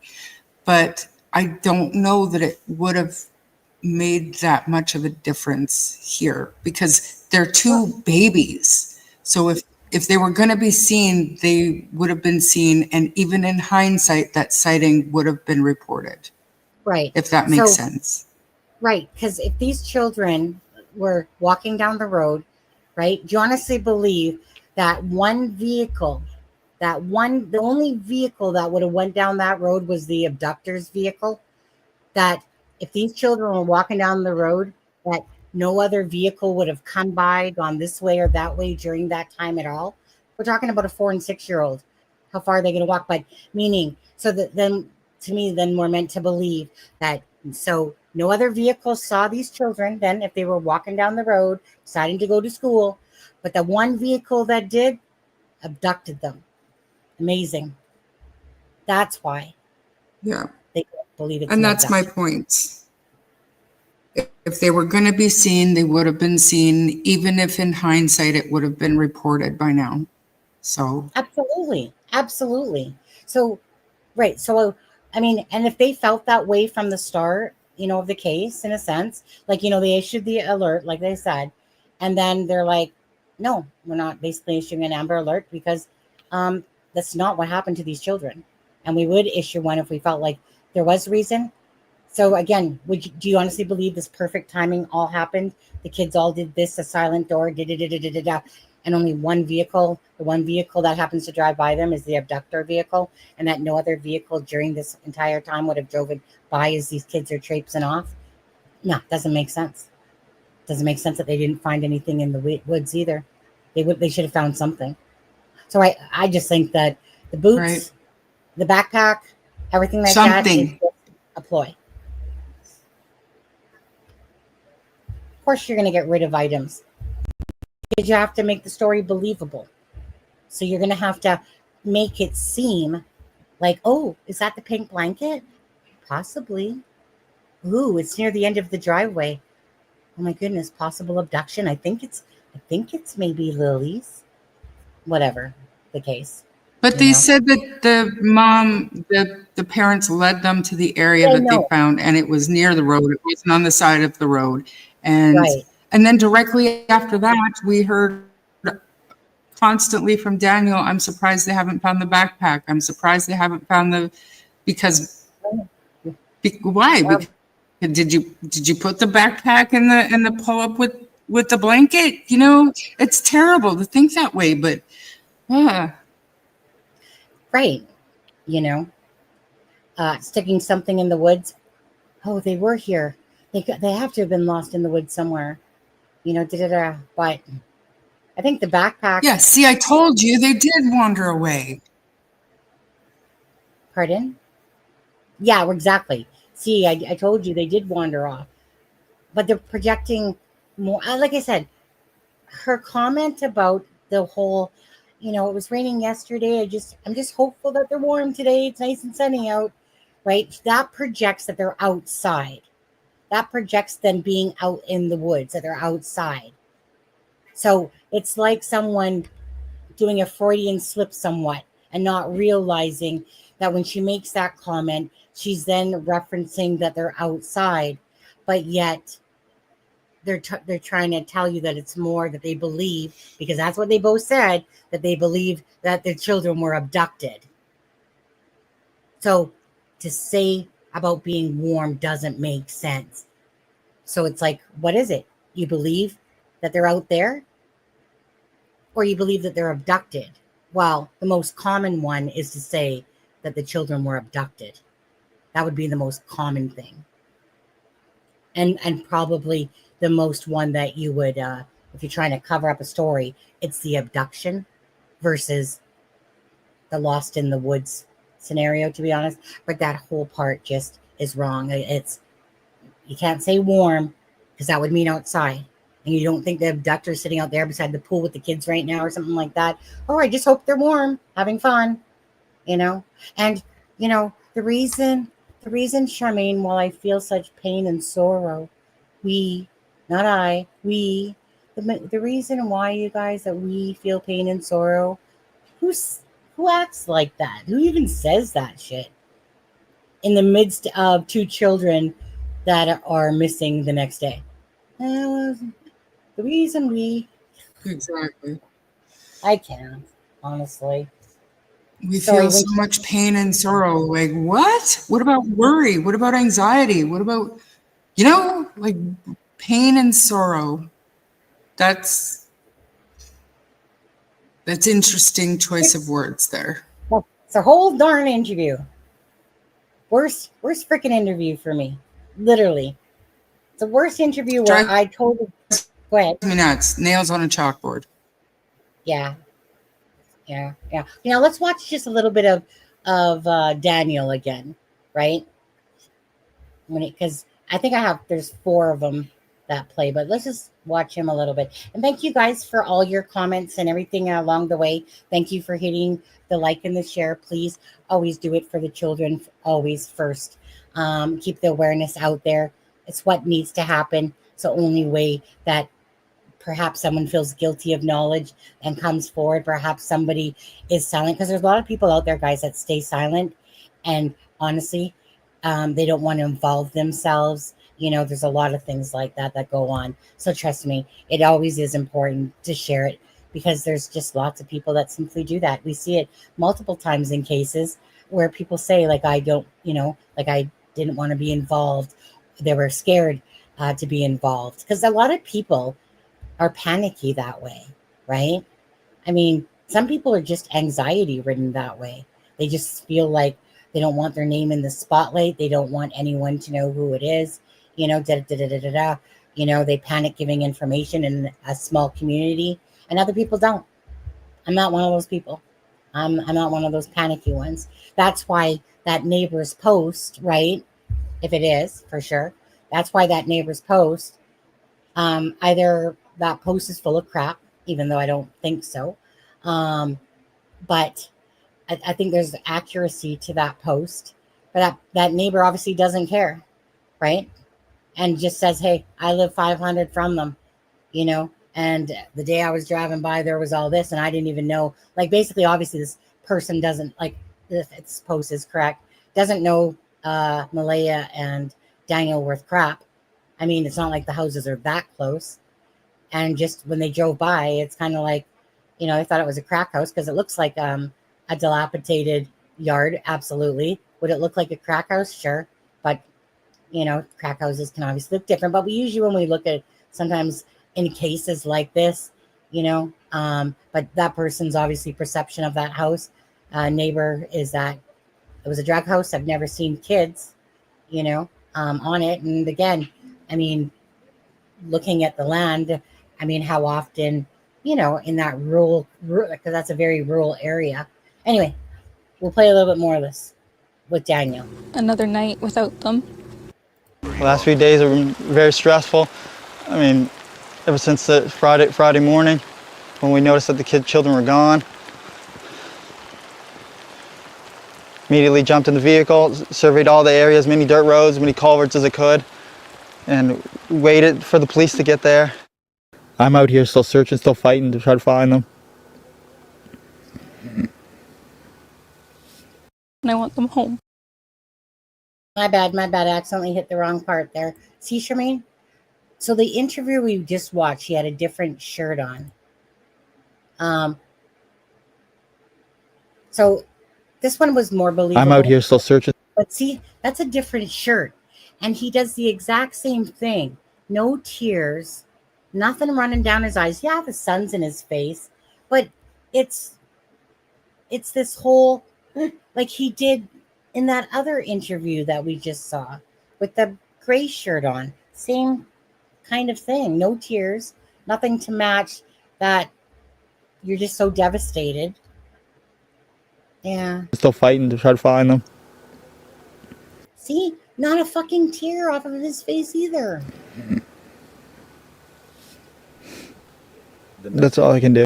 There's no tear, dude, coming out of your eyes. And that's why it bugs me. Because, like, I know it's harder to see here, but it's the same thing that he just did in the one that we showed when he's got the gray shirt on. That's why it's bugging me more now that I watch these back. It's like, what? So again, if Malaya's lying in her interview, then I have to deem him as lying because they woke up telling this story of togetherness, asleep here in the room. I could hear them in the next room. Daniel says, Lily came in. Come on, that right there is a big red flag to me as well. My thoughts. Yeah. The message is still, if anyone knows anything. If anybody knows anything, just come forward as soon as possible. 2 little kids are still out there. I want to find them. So they all. It's just like hers. She's telling her eyes are trying to get that, again, genuine tears just flow out of your face. When you literally, if you have guilty knowledge, you literally are going to have to force yourself, in a sense, to create that moment like they do in soap operas. But he's really doing the same thing. All I can do. Still searching every day. I'm waiting for information. I have to let them do a lot of their stuff with the aircrafts and everything else, and dogs and searchers. There's a lot of stuff that needs to be coordinated, and I can't just go running through the woods. I want to, but I just can't right now because the search is just so far out. We were searching. We covered everywhere possible. Even in the first day, we did. Even with me running through the woods, I was ahead of the helicopters and ahead of the drones and stuff like that. Screaming as loud as I can, and just until my throat hurt. Running through water that was up to my waist. And as soon as I got back, I wasn't allowed back in the woods until a man. Yeah. Throat hurt, running up to water up to my waist. I was beating the drones and everything as they were doing it. I was just freaking Tarzan swinging off those trees, trying to find the kids. And dressed in military outfit, said I could go back into the woods. 4 days into the search for his missing stepkids, Lily and Jack Sullivan, Daniel Martell is pleading with the public to keep their eyes peeled. But he has begun to lose hope they are anywhere in the vicinity. I hate being wet and cold, so they immediately would have came right back into the house. The only 2 prints are right beside the house facing the road, and then that's it. Martell wants the search to be extended to include... Right there. The only 2 prints are at the roads, and that's it. And they don't like being wet and cold. They would have come right back in the house. So what is it? Did they wander into the woods, or did they go back into the house, or what? Yep. They don't like being wet and cold. Exactly. Right? You honestly think a 4 and 6-year-old's gonna like, they're just gonna keep wandering off into those woods and just keep going, you know, little strawberry knapsack and all, and that. No, I was trying to believe him, and that's why I was torn with this whole case, is because I was trying to, you know, I was trying to see the better light in this case, but I can't. I'm not. I'm seeing lies, deception, playing us for idiots in a sense. That's what I'm seeing, guys. It's my opinion. You know, the truth I believe will come out in this case, but I don't Little think that Gambler, like I think we're all on the same page. Go ahead, Shimon. Like if one of them knows, they both know, and the story is very poorly rehearsed, but rehearsed. And the mom's interview, there's no flow to it. It's like she tells the story up to what she remembers, and then she remembers she forgot a piece, so she has to, but we weren't aware of it at the time, or we can't hear it when it opens. You know what I mean? Like it's just so terribly rehearsed. Like if they were actors, they'd be fun. Right. And in hindsight, we knew that they were playing outside and went through that door that you can't hear in hindsight. But we weren't aware at the time. Yeah, no, it didn't happen. None of it happened. Right. So that's going to be a big red flag there. An absolute huge flag. If there's no truth to that comment, and she's saying in hindsight, that means you got a camera, that you saw them, and you know which way they went because you got a camera, you know, or somebody else on the property lies for you or has told you they saw the kids. Yeah. So that's going to be a huge red flag if that turns out, like, you know, if that literally turns out to be not true, because there's only a couple ways that information could have came, and I don't buy it.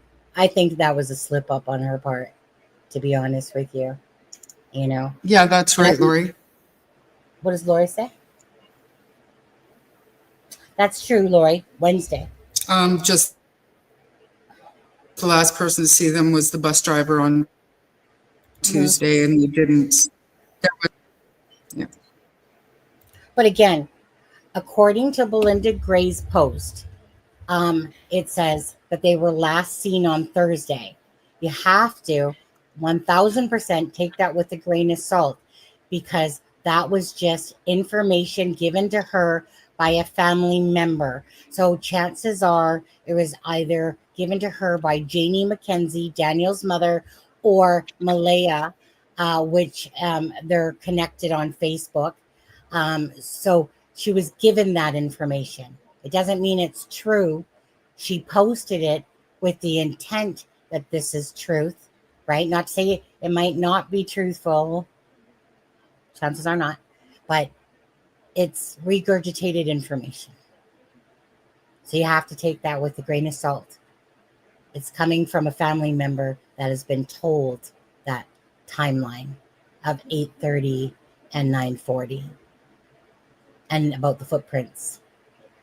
Isn't that, now that you think about that,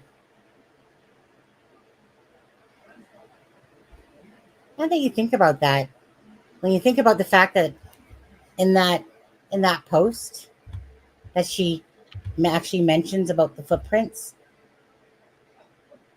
that was obviously told to her as well. So is that the, again, push narrative? Timeline, big timeline, What about big it? timeline. Pardon? What's your Oh, mean? yeah. Talking to yourself? No, I was just wondering what part of that post. But Oh, yeah. Hold on. Let me yeah. find it. 1 second. Let me find that post.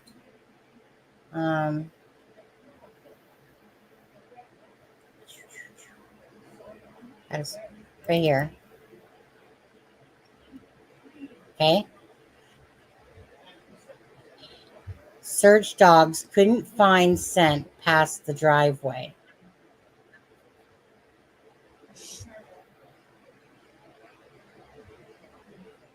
Which is strange because they go to school every day, right? Or I guess 3 days before they were off for 3 days.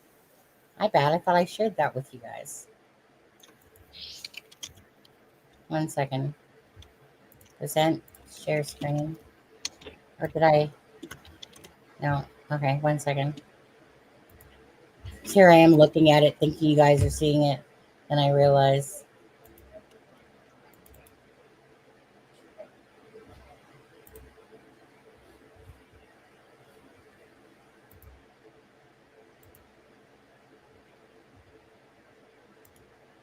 So again, the post, Belinda Gray, which is the biological grandmother, who is the biological mother of the biological father of Jack and Lily, right? Which is Lily Sullivan. This is Cody's mom. The kids were last seen last night, Thursday night, when they went to bed. Okay. They were heard playing in the room at around 8:30 a.m. Now, there's a difference there. They were heard playing in the room versus in the next room, which refers to we could hear Jack in the kitchen. So the next room would most likely be like the living room area. But here it says they were heard playing in their room at 8:30. Okay. And yet on the audio, we know it's 8 o'clock. That was said was 8 o'clock. Friday morning, mom and stepdad fell back to sleep and woke up to silence. They couldn't get the kids. They couldn't find the kids and called 911. 9:40 search dogs couldn't find scent past the driveway. Right? Which is, again, this is coming from a family member that's giving her this information. And again, so what I'm saying to that part is, if you're pushing the narratives of search dogs couldn't find scent past the driveway because they feel the children were abducted, right? So it's kind of like, here's the main things that were told to Belinda from a family member. Who that family member was could be Janie McKenzie, could be Malaya herself. But that's what she's being presented with. I think the public hears news much after the fact. I met the officer many years ago who leads the special unit when I was with the police. When I was a police student, he is the best in the country. Definitely. Hi, Toka, Emily. Well, for the most part, from the police, we only hear what they want to share with us. That's the bottom line of it. Any information that they want to feed to us, they do it with purpose. And they don't tell us stuff with purpose. When it comes to the family talking and stuff like that, keep talking. The more you speak, the more you can see if there's inconsistencies in a story. Keep talking, keep blabbering, because they want to see stuff like that. They want to add more to a case, obviously, to show contradictions if there is sort of family involvement. And welcome here. What'd you say, Shimei?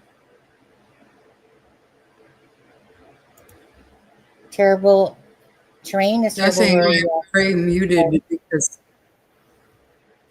I'm lagging really, really badly.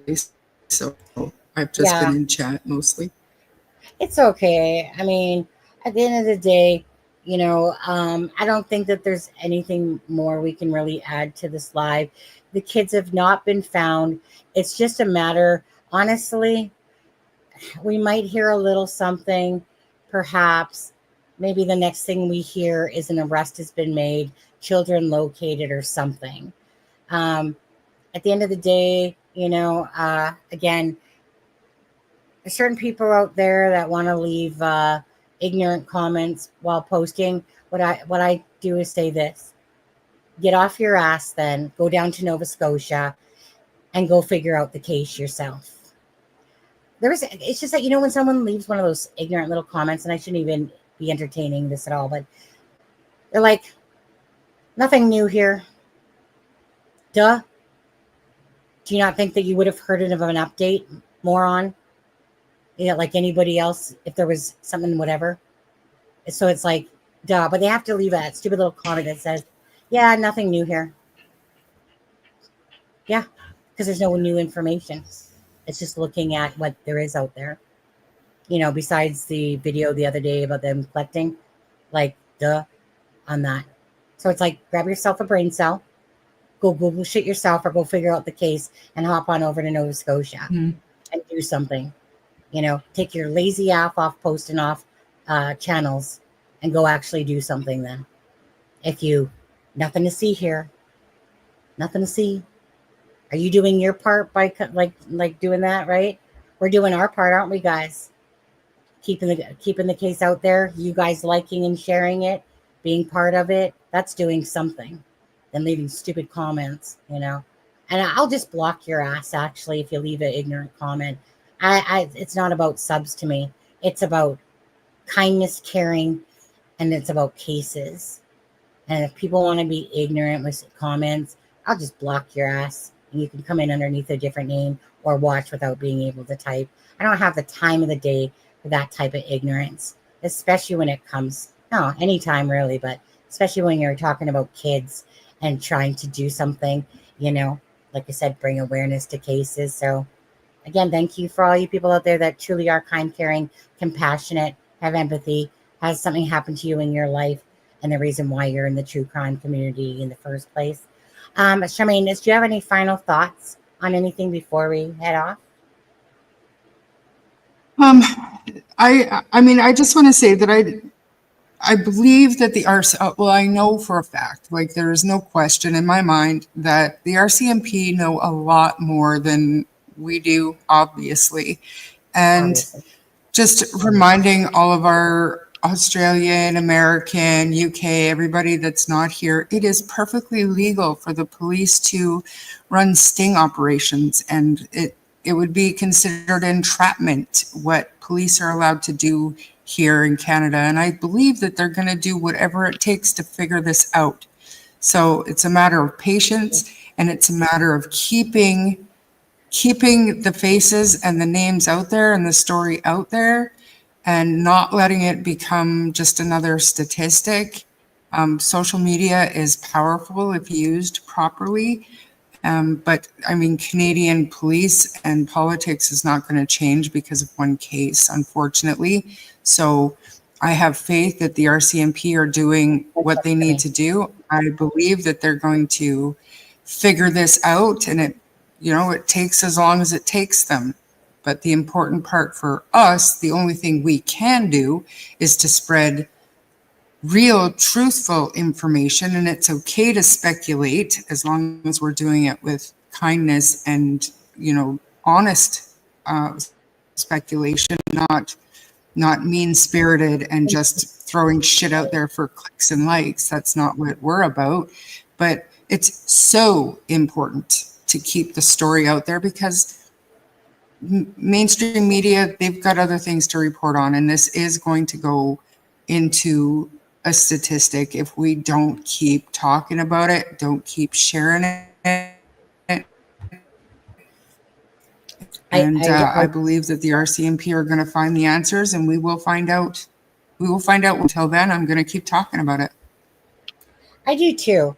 And that's about jumping the gun. With the RCMP and that, so many people start wanting to trash them and stuff like that, including LE and stuff at the start. Now, certain cases like Delphi was a mother trucker fuck up.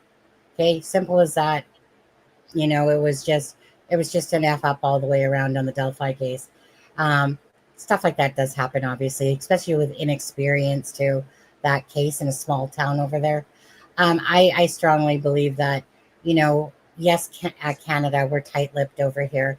You don't have access to the information. You can't just pull up your Intellius or Truthfinder and gather all the information that you can in the States. But I do really feel like not to trash the RCMP in a sense, like, sure, they apologize for maybe they should have been there sooner, you know, and that leads people to go, RCMP messed up, blah, blah, blah, blah, blah, blah, blah, blah, blah, on this. But it's my thing is this, is that exactly, they're tight-lipped. They're not gonna, no one's ever gonna ruin an investigation or give information to ruin a case for social media's sake and stuff like that. I just feel like so many people, when they don't hear nothing, well, then they start creating lives on how to bash what they're doing. And then next thing you know, an arrest happens or something like that, and they're like, oh, finally, about time they do something right, blah, blah, blah, blah, blah. I feel like this case, they're working their asses off. I feel like this case is going to get answers to it. And I just think it's a matter of patience on this case. Again, you have to have either bodies, but you also have the evidence and everything to back it up, to put it in place. You also have to get warrants. You have to do a lot of different stuff. So all we can do, guys, is the information that we do have. We can talk about it. But most importantly, keep awareness about the case. That's what's important. Who did it and why, in a sense, that comes second nature to me, about the fact of keeping the awareness out there. Because at the end of the day, most times it's going to be because the police, you know, put all the information together, and maybe somebody sent in information that helped with the investigative side of it and stuff like that, right? Because that's really how it works. It's teamwork, really. It's not just the police, RCMP. It's the information that they derive from neighbors, from people that send on information to them that actually has to do with the case and stuff like that. But the most important part is always just keeping the awareness about the case first and foremost. The police, RCMP, will take care of the, you know, who and why type of thing at the end of the day. Even though, don't get me wrong, there's YouTube channels, like I said, you know, like Gabby Petito's case, right? Thankfully for YouTubers, I think one day there's going to be a lot more cohesiveness between social media and police, and it's going to take time, though. It's going to take time. It's not just going to happen overnight. It's going to take time, because together, honestly, it's a force to be reckoned with when you have the internet and them, right? Pressing for the news and answers and stuff like that. And you have the full force of the internet that can literally deep dive really deep into certain things. We can mass spread it as fast as we can within minutes. So I think that both sides need to be appreciated for all the things that they do, knowing that this world's not perfect, and there's people out there that do things for selfish reasons or whatever. But whatever, you know, at the end of the day, most people are good people, I think, versus the rotten people that do it for other reasons or even commit these crimes. Anyway, you guys are appreciated. Sad case. They all are. But this picture that's above you guys, so I'll put this as well. So Belinda Gray, the one that we were speaking about, the one that we had the post about, is the biological grandmother, the mother of Cody Lee Sullivan, which is Jack and Lily's father. She keeps putting up little posts. She put up this today, probably about 6 hours ago now, that she put up this. So again, please share it to your social media. Just do our little parts that we can do. And then she also put up this picture, which has our beautiful grandchildren, Lily, trying to look like Grandma, and Jackie Boy walking in Grandpa's boots, you know. And it's these precious children that matter most in keeping the awareness. So thank you guys. You guys, thanks mods, thanks everybody, appreciate it. And thank you for doing your part, for sharing. With that being said, you guys have a most wonderful rest of your night. And Charmaine, thank you so much. And we're out of here. Take care, guys. A Norfolk night, the world is cold. We stand surrounded, we are not alone. Within my reverie, there's holy light. Without an unknown, we stand and fight.